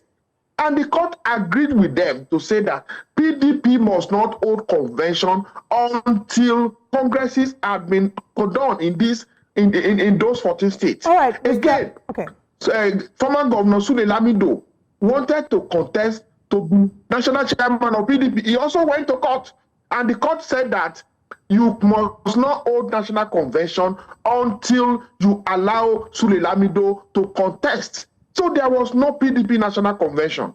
Okay, you say that there was no PDP national convention because there was a court judgment that had forbidden them from going ahead. But there was also another court judgment in the Oyo State High Court, and this court judgment gave them the permission to go. Please, if I may land, I didn't interrupt you, Mr. Alainka. Can I please ask my question, please? Okay, all right. So there was a court judgment in Oyo State High Court that said, lifted the ban and asked them to go ahead. Also, they are relying on a Supreme Court judgment that says that party politics, party politics should be resolved, is an internal issue and should be resolved within the party. These are some of the claims that they are relying on to have gone ahead with the conducted national PDP convention, which you say didn't hold. You may now respond, please. Well, there was no judgment from Oyo State High Court. There's difference between an ex parte order and a substantive judgment. So let us also put things the way they are. Order of Oyo State High Court, ex parte order, the two parties were not heard. And ex parte orders have lifespan 7 days. So there's difference between a judgment and an order of the court. And you should also have been aware that at the last hearing at the last sitting of the court in Oyo State, the court removed the name of INEC as part of the parties to the suit. The judge agreed that it has no jurisdiction on any case involving INEC. That is it. Then they have also come and claimed that, it is internal. Okay, those who are claiming to be internal affairs, it is internal affairs of the party, court has no jurisdiction. Why did they also go to court to go and obtain order? You are saying that the Supreme Court has said that it is internal affairs of the party, but you still went to court to go and obtain ex parte order. Again, you said that you had convention. Convention has already gone, Abi. But you still went to court to ask the court to say, we have done this, so court should give a stamp, should give an order or give judgment to authorize us to function. If you are claiming to be a graduate, you are claiming to have graduated from University of Abuja, and you are claiming to have certificate, and the same you have also gone to court to say court should declare that you are a graduate of University of Abuja. Which one should we believe? Again, we on our side did not go to court to say court should nullify convention. No. We went to court to say, court, you gave judgment that this should not be done. Enforce your own judgment. Yes, if court say that you are not the owner of this house and you are living in the house, my right is to go to court to say, court, you have said that Mr. A is not the owner of this house, and is still living there. Please make pronouncement to enforce your judgment. That is what there's difference between going to court to say, you didn't, you should nullify. No, we went to court to say court should enforce its own judgment. Simple. Okay. Now, Mr. Leo Alainka, what we're witnessing, and from what you've said so far, and from what we know, is both parties have been to court, and there's this constant practice of going to the court for party issues. We're witnessing what some have called the judicialization of party politics. What long-term damage do you think it will have on internal democracy in the People's Democratic Party? And also, the party as a whole as we inch towards 2027? You see, the first thing a party must do is to obey its own rules. Obey your own laws. If you have an organization, an association, you have your own laws. The moment you choose not to obey your own rules, then the court of this country have rights. People also have right to ventilate their misgiving, their anger. So the problem of the PDP is people. Okay, look at what they said they had in Ibadan. You have been a journalist and you have seen how you have witnessed past PDP convention. You have seen how aspirants to PDP position went around the country to campaign. The last convention that was held in 2021, all the chairmanship aspirants came to Ekiti to talk to us. I was in Ekiti that time. They came to talk to us. The ones that was held in 2017, the same thing. I contested to be deputy national public secretary of the PDP in 2016. I printed more than 10,000 posters. I printed posters. I made banners. I advertised myself in the media. Did you see anywhere? Did you see poster of Tinubu Turaki anywhere? Did you see poster? Did you hear about Arakwaja contesting for national secretary of PDP? Nothing. You people who wanted to buy form, who paid, you did not release form to them. When the PDP turned to that, when the PDP turned to the property of one person that will sit in Ibadan and decide that, oh, this is what should happen. Again, these same people, before the expiration of the tenure of the BOT led by Senator Wabara, they set up a committee, a reconciliation committee. The committee went around and the committee met with stakeholders. And the committee recommended that because of all these legal issues, court judgment, we cannot hold national convention now. Let us set up a caretaker committee. You are also aware that former Senate President Senator Bukola Saraki also recommended, he also made this suggestion. Saraki made the same suggestion. So if the people, the stakeholders, your own BOT made a recommendation, you are also aware that even the chairman of the so-called convention, Governor of Adamawa, Fintiri, said in Ibadan that I am here, but I cannot see INEC being represented here. And because of this, I doubt the authenticity of what we are doing here. But the decision is for you to take. He washed his hand all that process. So why can't we now look at all these things and now say, oh, let us come together and resolve issues? You cannot want to. I am from Ekiti State, for instance. I contested for House of Rep in 3 local governments. I don't know how the chairman of my local government, PDP chairman of my local government, emerged. I don't know. I did not know when and how they did congresses. And you want to have peace. You will not have peace. So me, even at my own small level, I will not let you have peace. And that is what is happening. All right. Let's now talk about what the next steps are for the People's Democratic Party. It feels like there are now 2 factions. You might disagree that, yes, the National Convention didn't happen, but we can see that different people have pledged loyalties to different leadership. How is there a future, a foreseeable future, where all these various differing camps will come together? And if possible, what will need to happen for that, for that scenario to present itself? Well, PDP have passed through situations like this. We had issues like that in 2016, 2017. Alimodu Sheriff and McCarthy. Alimodu Sheriff claiming to be the chairman of the party. McCarthy being the duly appointed caretaker chairman of the party. At the end of the day, the matter went on to the level of Supreme Court. And Supreme Court ruled that McCarthy was the duly appointed caretaker chairman of PDP in 2017. So we have passed through this before. Also, PDP will also survive this. PDP will survive this shenanigan. And I can assure you that the proper organ of the party, if the proper and authentic organ of the party is the one led by Abdurrahman. Is the one led by Abdurrahman. And I want you to also write this down, record this, and hold it. Because the court will look at all issues. At the end of the day, the court will make pronouncement. But when the court make pronouncement, to what effect would it be? Won't it be too late? People like us are also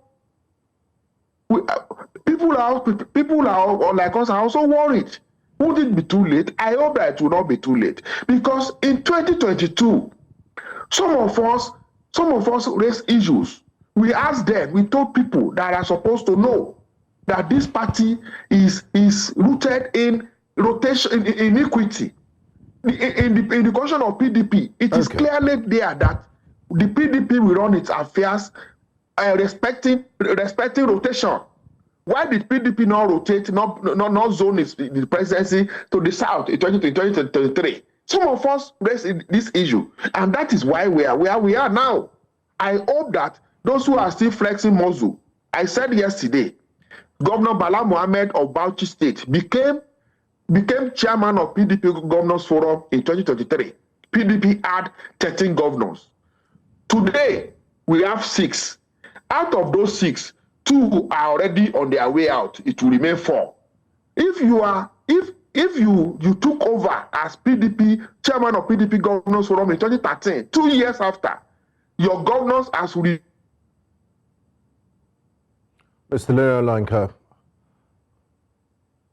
yeah, I believe you meant 2023, the inception of this current administration. Mr. Lanka, if you're still there, let's go through one last question before we wrap things up on this conversation.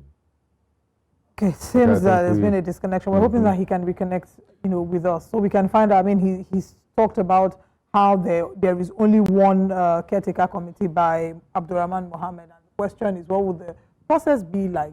The caretaker committee, the process to restoring order, and when they finally go through their national convention, a second national convention, by a second grouping of the People's Democratic Party. How do they then ensure that the rest of the party accepts this? And if we keep seeing critical questions, critical leaders of the party, because when the PDP boasted of having structure, part of what that meant was they had a number of governors, they had a number of Pan-Nigeria, exactly. But we've seen a lot of them leaving, the most recent being Governor Adeleke, who has left the People's Democratic Party for the Accord Party.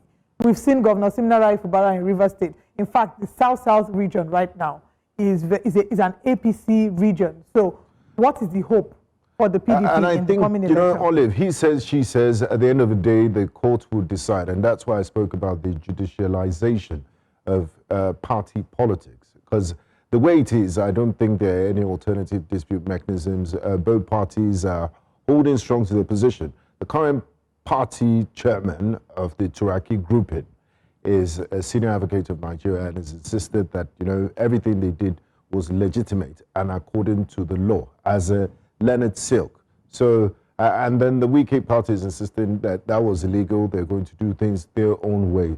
At the end of the day, in order not to resort to a state of calamity and self-help, I guess we'll have to go back to the courts to decide. But the thing is, how soon can the courts decide? We need to expedite.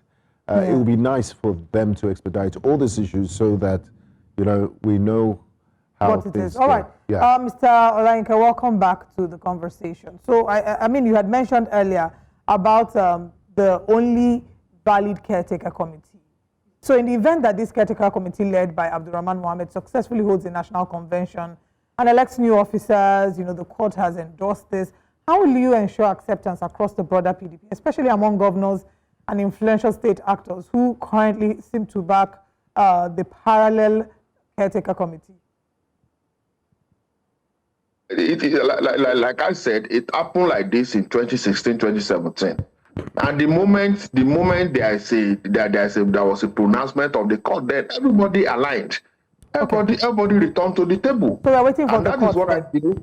That is what I believe will also happen. All right. But unfortunately, like I said, it will have been too late for the party. But I'm hoping that when we get to that level too, there will also be room for the party to pick up the pieces of itself again and rebuild itself. We're almost out of time, but I want you to speak and share your thoughts about the recent announcement of Governor Siminalayi Fubara having left the People's Democratic Party, now in the All Progressives Congress, as well as Governor Adeleke having left the People's Democratic Party to Accord Party. Well, the two governors that left, they are not the first to leave, and they won't be the last to leave. The truth of the matter is that as of today, and that is, I want to be honest now, the PDP, who, if I become a candidate of the PDP today now, who will submit my name to INEC? Because chairman of the party and secretary must sign together.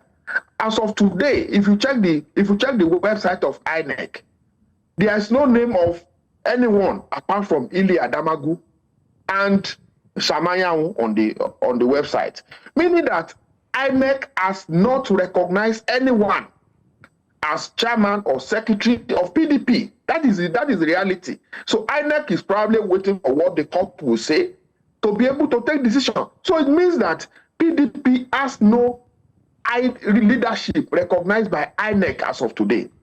So who will now send my name to INEC as candidate of PDP? So yes. This is the major issue. Now, Mr. Oloyinka, just because we're running out, that led to the defection of Governor Adeleke in Osun State. I mean, and these are very valid points and poignant reasons why some of these governors have defected. Now, finally, before we let you go, looking at the crisis in the People's Democratic Party and this defections here and there, and also the fact that your principal has openly endorsed the president, who happens to belong to the All Progressive Congress. The logical question is, why does the FCT minister, Nyesom Wike, still remain in a party riddled with crisis? Why can't he just move to the ruling All Progressive Congress? What's his interest in a comatose People's Democratic Party that is hemorrhaging members on a daily basis? And I think you should make the question general. You should ask a general question. Don't restrict that question to Nyesom Wike, because Nyesom Wike is not the only one that is still in the PDP. Governor Shema is your principal has been suspended from the PDP. Bala Mohammed suspended. Me that we are talking to, I'm still in the PDP. There are other people that are still in the PDP. So it's not Wike that is only in the PDP. We are still in the PDP because we believe that the party will rise again. The party will still rise. We have passed through a situation like this before. Then we hope that it might not be today, it might not be tomorrow. It might not even be 2027. But we strongly believe that, we are convinced that this party will rise again. And that is why we are still there. That is why Wike is still there. Okay, why my colleague would ask that question is because for the longest time, and you're very aware, first of all, he's your principal, he's here. Maybe when we have Bala Mohammed here, we'd ask him, but he's your principal. So, I mean, it's only right that we ask you, and especially because I'm sure you've heard this over and over again about how people struggle to understand why he was in the PDP, and it seemed like his alliances and loyalty was to the APC, and many accused him of actively working against the party. Several PDP persons, and we had Dr. Pearson, who joined us on the show as well, and a number of them had asked for him to be suspended months before the actual incident occurred recently. So the question was, many of them felt that he was not really loyal to the People's Democratic Party and that he was actively working against the party. What would your response be to people who had that position? The question some of us have asked them is, have they been more loyal to the PDP than Wike? You mentioned one person that I don't like to talk about people like that. He's from Lagos State. Dr. Pierce is from Lagos State. Since 1999, what has PDP won in Lagos State? Has PDP won anything in Lagos State? What have they delivered to the PDP in Lagos State? Nothing. And they are the one that will come to television and begin to talk. We have been loyal to PDP. You are loyal to PDP. What has your loyalty turned? What has been the result of your loyalty? But it doesn't invalidate their point. The issue is this. I have asked a question. Okay, how many of them are more loyal to the PDP than Wike? The question again is it illegal? Is it a crime for me as member of PDP to work with government of Nigeria? Bianca Ono, who is Minister of State of Foreign Affairs, is a member of ABGA up to tomorrow. She's still in ABGA up to today. She's in ABGA. Nobody is talking about that. Nobody has talked about Bola Ige being a member of AD then, and also being Attorney General of the Federation under Obasanjo. Nigeria is not running a parliamentary system of government where you have a distinctive opposition and government in power. We are running a presidential system of government. And the moment you become president of Nigeria, you are president of Nigeria, not president of your party. Okay, what about those who are not politicians that are working with this government? What about those who were never members of APC and are working with this government? Should we also say that they must not be in the way, they must not work in, they must not assist Nigeria to grow, to develop, just because they are not part of the party in power? This is not the first time we have been members of other parties in government. I mean, it's not. We understand that this might be a government of national unity, you know, appointing members of another party to be part of your cabinet, but they expressly say that some of the activities of the FCT minister are clearly anti-party activities, openly endorsing Mr. President for second term. They also refer to the incident of the closure of Wadata Plaza, which happened a while ago. Those who said that were Senator Wabara, who was the BOT chairman, openly endorsed Governor Alex Oti of Abia State. What have they done to that? Okay, Governor Seyi Makinde of Oyo State, did he not openly endorse Bola Ahmed Tinubu in 2023 election? Did he not? Did he not? Did Bala Mohammed not do the same thing? If Wike is bold and is not doing corner with the support for Asiwaju Bola Ahmed Tinubu, he should be praised for being honest. Most of these people will speak against Wike in the afternoon, in the daytime. Oh, you are doing this. They will come to his house in the night too. They will go to the villa in the night. Wike is not doing that. Wike is saying that, oh, if PDP has zoned the presidency to the south in 2023, we won't be in this crisis. Now, we have a president from another party, from the south. He is doing a first tenure. He will be doing a second tenure by 2027. If you now bring, okay, if PDP now zone his president to the south now, and you now bring somebody, the person will say he wants to do second, he wants to do two terms. We did not allow the south to do 12 years. This is just a function of common sense. So the only thing anybody can do in the south now, if you are talking about rotational presidents that we are practicing, is to support us. What you they can do is 8 years, and it will naturally go to the north, and we run like that without disruption. Except you want to disrupt that process. If you want to disrupt, fine. But Wike is saying that he does not want to disrupt. He doesn't want to disrupt. The president is already in the south. Somebody is there as the president, and to his own mind, that person is doing fantastically well. So he doesn't see any reason anybody should now come from the south and disrupt that process.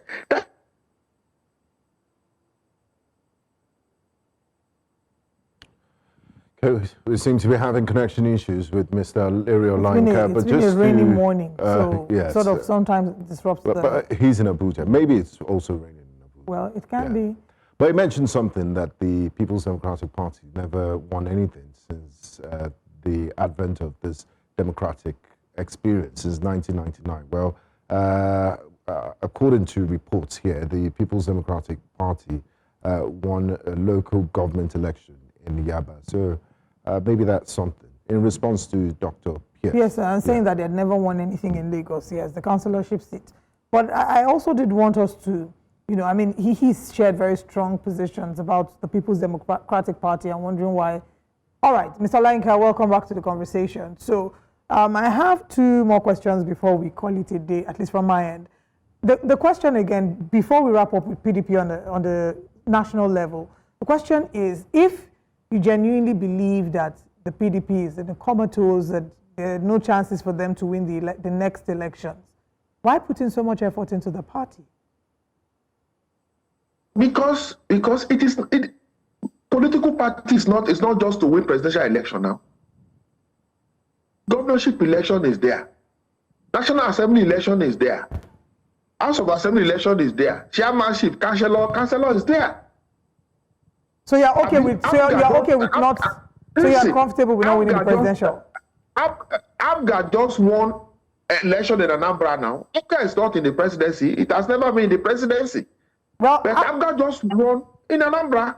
Abga has always been a stronghold in Anambra State. So I don't think we can call Abga. But historically, looking at People's Democratic Party, you held sway for 16 years at the highest level. So the presidency should mean something to the biggest opposition party in Nigeria. But you that you are in this studio, I want you to be honest with yourselves. Just be honest. Tell me how PDP can win presidential election in 2027. Just tell me. So the question is, seeing as you know that, yes, seeing as you know that PDP cannot win elections in 2027, and I think the desire of any political party, especially one with the influence that PDP has had over the years, its history, is to be able to lead at the highest level. It's why they put in all the effort that they did at the last election. What we are saying is this. What we are saying, we are not saying the party should not lead. But what we are saying is let us face reality and rebuild. You don't build the house from the roof. You don't. PDP is a house that has collapsed. It's a house that we have to rebuild. And you cannot start to rebuild that house from the roof. You have to start from the foundation. And that is what some of us are saying. But the let us stop deceiving ourselves. The Turaki group of the PDP is saying that what you and your principal and this group are doing is destroying the party from within. The Turaki group, Tanimu Turaki, when last the PDP win election in Kebbi? Shebi is from Kebbi. When last the PDP win election in Kebbi? If he's so strong in Kebbi, why has PDP not been winning? People should not just be talking on television, on radio, on television. How about addressing the issue and not the messenger, the message itself? I'm asking. You see, when people come and say, "Oh, they want to win election," did you win in your own state? Did you win? Well, does it count that at the last elections? 23. Despite that we can operate. Listen, did PDP not win? PDP not win House of Assembly election? Does it count for something that is supported APC candidate for the? Yes. Does it count for something that Alhaji Atiku Abubakar won Kebbi at the last presidential elections? He won Kebbi. What I'm asking you is that did PDP win president? Did the PDP win governorship election? Politics is local now. If Tanimu Turaki is so important in Kebbi, why did the PDP win the governorship? Just the way Wike did in Rivers. Why? Okay. In the same light, you could say Mr. President didn't win the presidential elections in Lagos. Peter Obi won it, and you say politics is local. And the president is a former two-term governor of Lagos State. Politics is local. And you see, you start from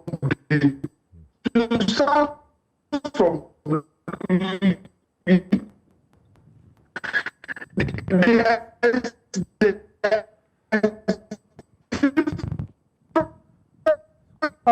presidential election, the people in the state, and you know the factor, you know the factor, you know the factor, you know the ethnic factor that made them win.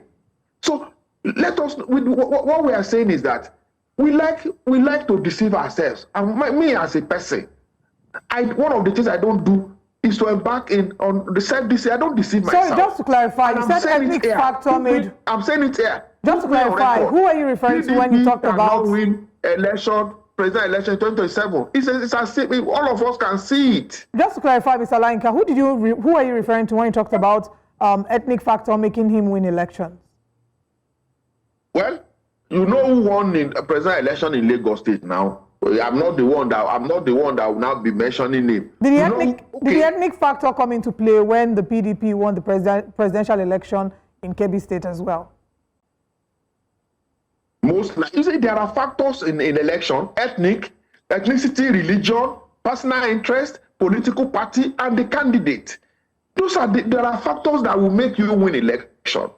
Let us not hide from those facts. Okay. In Plateau State in 2023, Peter Obi won in Plateau State.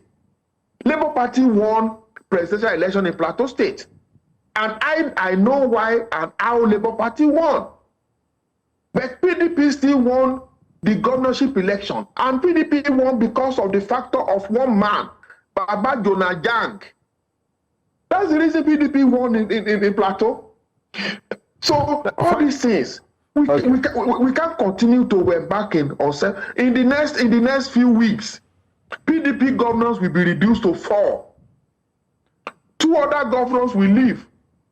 The remaining 4. Now, finally, Mr. Olayinka, my final question from this end is that you also seem to be excited about the demise of the PDP. You're already predicting that more governors I am not excited. Don't quote me wrong. I am not excited. Okay, you're not excited. Here that I'm worried. Okay. I am not excited. Now, let's move. I have only been truthful to myself. Okay, and pragmatic. Now, moving forward, my last question here is that the Wike-led group has inaugurated a 13-member caretaker committee chaired by Abdurrahman Mohammed to run party affairs for 60 days. Can you give us a timeline as to when congresses will be held in this state and when you're likely going to have a convention and where this convention will be holding? Well, the court said Congress should be held in 14 states. That is the beginning. And that is the reason PDP did not hold national convention. Congress we hold Congress in those 14 states and other states where we now have caretaker committee. We hold congresses in those states. And we hold zonal congress in the southeast and southwest. And the moment all these are done, then we are good to go. We are good to go. The date for the convention will be announced. Committee will be formed. And the venue of the convention will also be announced. It's not what will be done under the table. It's not a big convention where will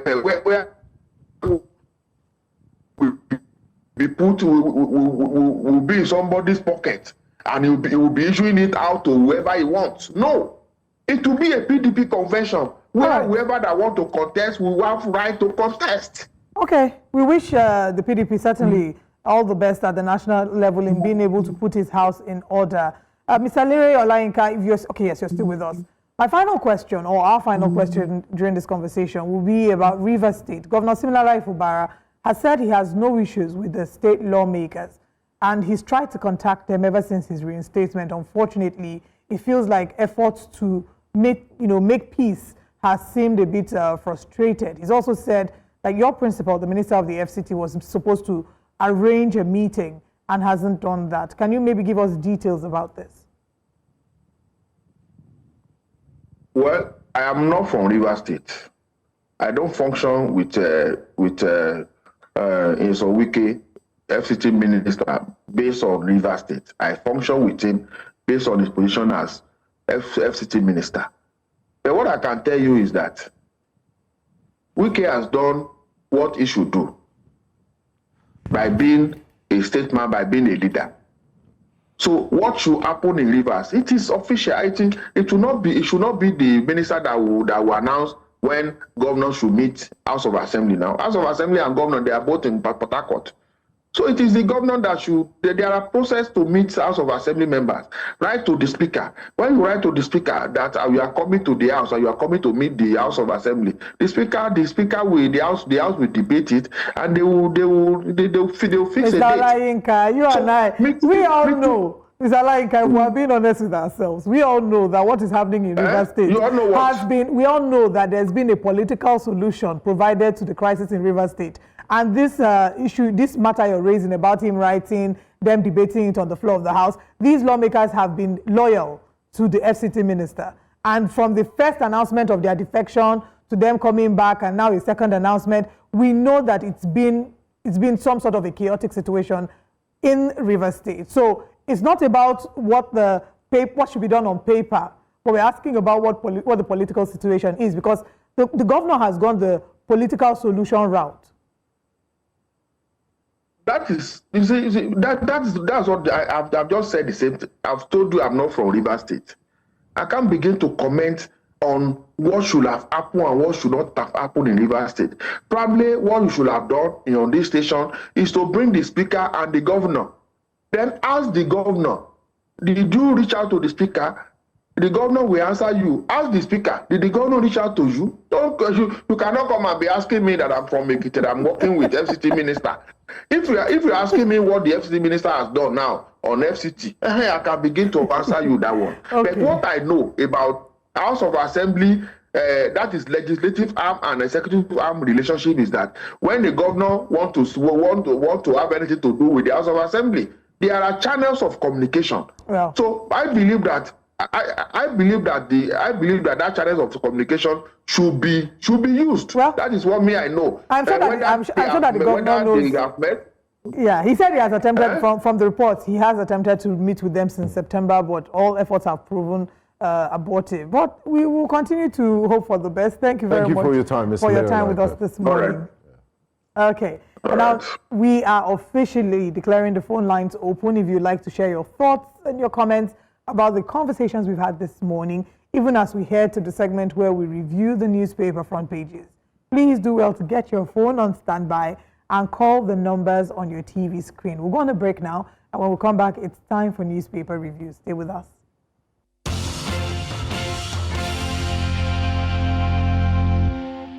After that explosive conversation here on Breakfast Central, let's go straight to the front pages of the newspapers, guys. I don't know if we need to waste any further time. I knew there was something odd here. Yeah. Every time I turn to my immediate right, I expect to see a beautiful damsel. And I'm looking at this hardcore young man. Please, let's go back to our traditional sitting arrangement. Stand up. No. I don't like this. For a change, let the Queen of the Castle stay at the start. Oh my goodness! It reminds me of the late Ghanaian president. My goodness! Jerry Rawlings, may God rest his soul. He was giving a speech, and then a woman was holding the microphone. All of a sudden, a guy came and took up the microphone. So he kept speaking for the next 5 seconds, and he said, "No, please. I prefer that woman. Let that guy go back." And I just had that moment now. So, see, it's fine. Permit me if you're speaking to me and I'm not looking to my right. It's fine. I know. I understand. I thought you were besties. All of a sudden, I'm going to wear besties from a distance. It's good for him to be on that side. I prefer to. I was like, what am I? I'm expecting something beautiful. Apologies, bro. Guys, you can start calling. The phone lines will be on the screen right there. Our newspaper analyst is stuck this morning because of the heavy rains. It's been raining cats and dogs out there. Maybe we should take some YouTube comments as well before we then open the phone lines. Now, this YouTube comments are regarding the previous interview. People on YouTube seem to be very, very upset. Prince Ajibade says, I can tell you categorically that non-APC supporters' files will never get to the president's table. Okay, no, this was earlier on. Let's move to, he says, are courts in Nigeria not ashamed of themselves? Felix Okechukwu says, this is, of course, I believe, in reaction to the fact that we had courts of coordinate jurisdiction giving judgments regarding the national convention held by the PDP. Chigbo says, Ogago rest first. Then Olumide is upset. I say we should stop wasting precious time. Sorry, Olumide, I can't take that comment too. Let them not come and beat me. I will move. Chigbo goes further to say, so you and your wicked that are fighting the party are the one to rebuild the party. Lori Iro. Olumide Alade says, God will shame you all. You and wicked will be ashamed. Then the first, Annie Chinedu Brown says, Olayinka, in the nearest future, this interview will be aired and you will take back your words. Ask Reno and Boala if they knew that their utterances in retrospect will be used against them. They would have chosen better disposition in defending issues. These are what has been said so far. Remember that your thoughts and your opinions matter. We're streaming live on YouTube, New Central TV. Please go there, drop your thoughts regarding any of the stories we've discussed so far, as well as ones we'll be discussing going forward, particularly with respect to the topics on the papers. And then you can as well call to share your thoughts. Let's start with this call from Asaba. Good morning, Michael. Is Asaba a rainy city this morning? No. The area I am in Asaba is dry. Right, you're enjoying. Lagos is a city of aquatic splendor. It is flooding in Lagos. But please go ahead with your comment. I want to comment on this political situation in River State. All right.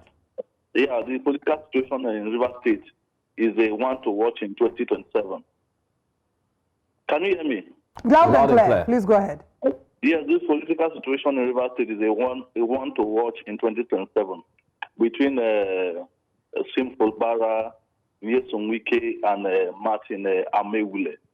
It's just something that all of us should keep a close watch, because from the rumors we are hearing, it's like they promised Fubara not to contest for second term, and by this defection to APC, so we should just watch closely to see how it is unfold. That is my contribution this morning. Thank you, Michael. Thank you very much. According to Michael, he thinks it's not yet Uhuru. It's not yet Uhuru. Even though they are aligned politically, there's still some internal grouses and ambitions that might play out in 2027. So, like they will say in Pound Road Aba and Iweka Road, let's wash out.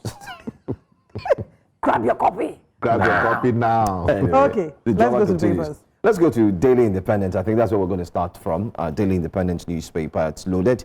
Serap NGE asks Tinubu governors to end intimidation of journalists and CSOs. Reps heraldic session over alleged non-remittance of 16 trillion naira by CBN. CBN has been fraught with a lot of inconsistencies. CBN, NMPC too. Yeah, CBN, NMPC. What's One is going hanging on? here and there. What's going on? And then we're owing contractors. I don't know. No going back. No going back on withdrawal of police from VIPs, according to President Bola Ahmed Tinubu. That's what he says. He says no going back. We did have videos of that. Senators seek exemption of lawmakers from directive. Condemn selective withdrawal of policemen from VIPs. Tinubu raises panel to probe 4 trillion naira debt owed 2,000 contractors. Wow. Fubara denies rift with State Assembly members. I think we should get that video of Fubara denying any rift with State Assembly members and ensure that we play it out once more, especially for the view of our viewers. Atiku asked federal government, states to halt bloodshed in Field and Adamawa communities. It's an insightful story of the killings that went on in Adamawa. But we'll talk about that as well. Yeah, communal killings. NNPC Air Patrol import boosts national stock to 71.5 million litres per day in November. NNPC is still important. Adeleke emerges Accord Party's 2026 Guba candidate. Chick price cut leaves farmers struggling ahead of Yuletide. But these are just the stories you have on the front page. It'll be nice to know why. I mean, this is quite strange. Everything seems to go up in December, but the price of chicken, seems to be dropping, and the farmers are not happy about it. Why chick? It's chicken. People are not really buying.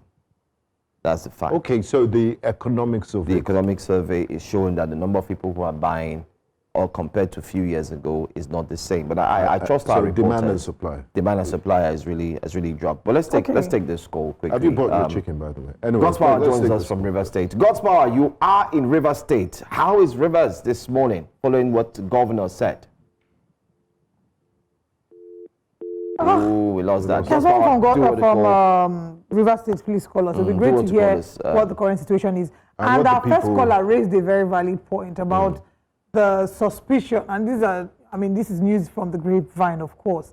Suspicion of them not wanting Fubara to come back the second time, and it might seem that him moving to the APC is a self-protection mechanism, because who will the PDP then put forward? And the majority of the assembly has already moved to the APC, so what are you saying? And then why are they not agreeing to meet with him again? And then the internal crisis within the PDP. I mean, sometimes you really can't blame him. He could have just moved, but now the praises, the music, the way he's praising Mr. President that suspended him, according to what a lot of people have said, is unconstitutional, is what people are shocked, and that's why we're saying even Michael Bay cannot script this type of political script. That's what's coming to people as a shocker, because if you just rewind a few months in the past and then juxtapose it with what you're seeing now, it seems like a completely different people. But things don't surprise us anymore, as one famous caller will say. Even the politicians are surprised and shocked that we believe what they believe say. them, yeah. What's his name? I mean, he's a very astute caller. He says that even the politicians are shocked. You know, when I try to picture that thing in my head, the politicians are saying, they believe us. Wow. No need for edit. No need to run the edit. Wow. You know. Let's take a look at the Daily Independent newspaper. But before we look at the paper, let's take a call from Uche, who is calling from Abia State. Good morning, Uche, or do I say Ututuoma? Good morning, everybody. Good morning. Good morning. Yeah. Regards to Fubara, personally, I'm disappointed. Though there is a saying that goes this way, self-confidence makes a man. I believe Fubara does not have a confidence in himself. He trusted in a man. Believe you me, he will be disappointed in future. On issue of Adeleke, if I'm to vote as a voter, I will vote for Adeleke anytime, any day. Maybe that was why the first lady, wanted to snatch a microphone from his hand because he refused to join APC. That's my own opinion, personal opinion. Yeah. Okay. Maybe they saw what was coming. That was why the woman was angry, towards that man. Politicians, Nigerian politicians, almost the same thing. Somebody wrote a book, We Should Not Die in Their War. Some people will die in their war. Take, for instance, Rivers. Those women that went on their, on the road and, almost naked for Fubara. What we did their state today. Is it not disappointment? God bless you people. Thank you so much for calling. Harsh. Do you think people are being too harsh on Fubara? It's political expediency. He made a strong statement that the women who went naked in the market square, those who protested, those who were, what happened? He will explain to them that it's a matter of survival. Let's see the video. I have to do what I have to do for your own interest. Yes. For the people. Yes. But it's very interesting to see that the same people who criticize the one party, because you have to be honest, if you criticize that the country is turning into a one-party state, everybody's moving to the APC, you think they are all serving their personal interests, and your governor then does the same thing. How are you different from what other people, the people you're criticizing? Let's move to another paper and quickly take front page. But let's take this video in line with what the caller said, and just to rejig your memory. Yeah, just rejig your memory a bit. If you dey follow Fubara, no dey go corner. Fubara, they tell you something. If you dey follow Asuwaji, no dey waka corner. Fubara, they tell you something. See Fubara tell you something. See Fubara tell you something. If you dey follow Fubara, say Fubara tell you something. Say Fubara tell you something. Say Fubara tell you something. If you dey follow Asuwaji, you go follow Fubara. If you dey support Tinubu, no follow corner. You dey hear wetin I dey talk? We dey support Tinubu. We know they follow corner. That is the second stanza. I'm going to take that one.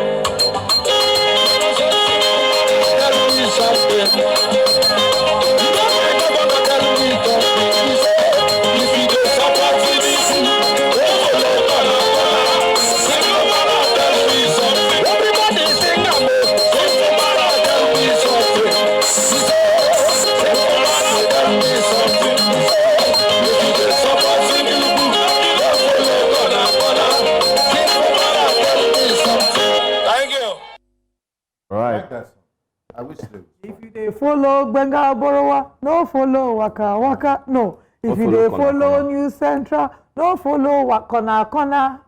New Central tell you something. What is it about Rivers and music? I don't understand.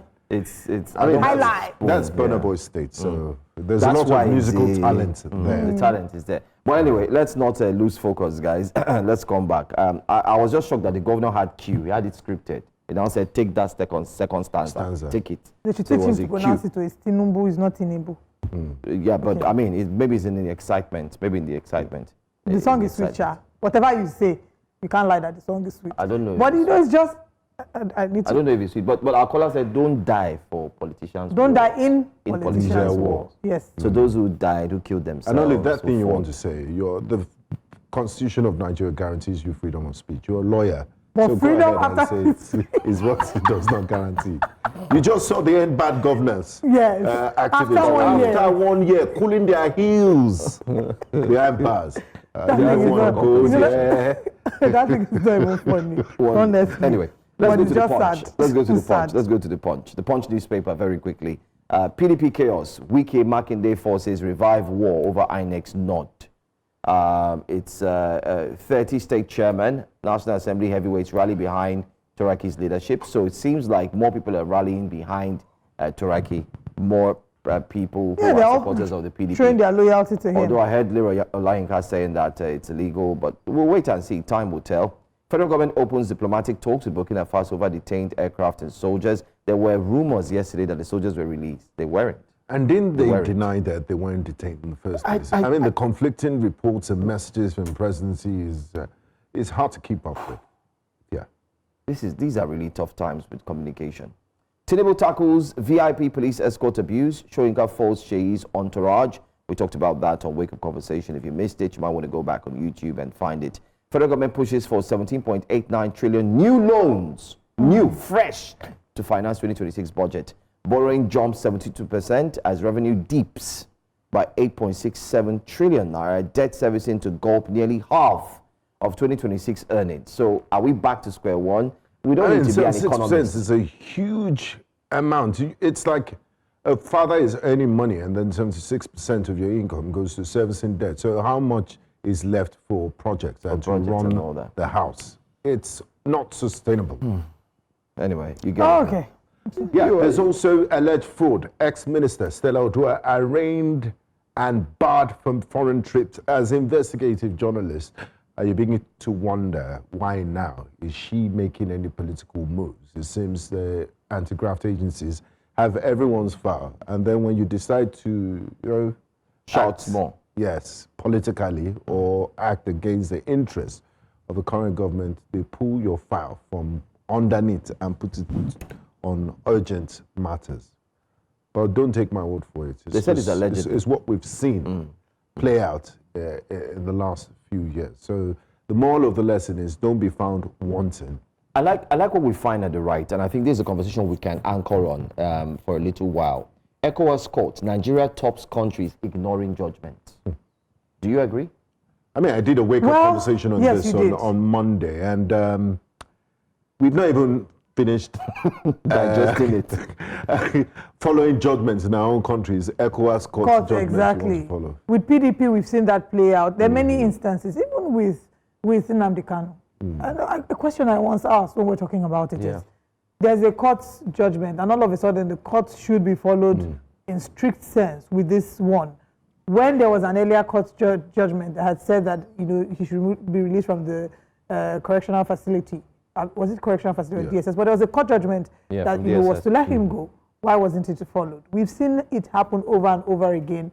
And even now, people have started to use the courts as a tool for political manipulation, which is very sad, right? Very sad. It seems these court judgments are like, it's almost advisory, and they choose whether to follow it or not. Imagine a court, the authority of the court being impugned by the federal government, the way we're seeing it. It doesn't augur well. I've used that word a lot this week. I need to increase my vocabulary Last week was shenanigans, this week is augur. Because if it doesn't increase, my vocabulary doesn't increase by next week, it's going to augur well with me. Does it augur well with you? No, it doesn't augur well with you. It augurs. Let's augur straight to the papers very quickly.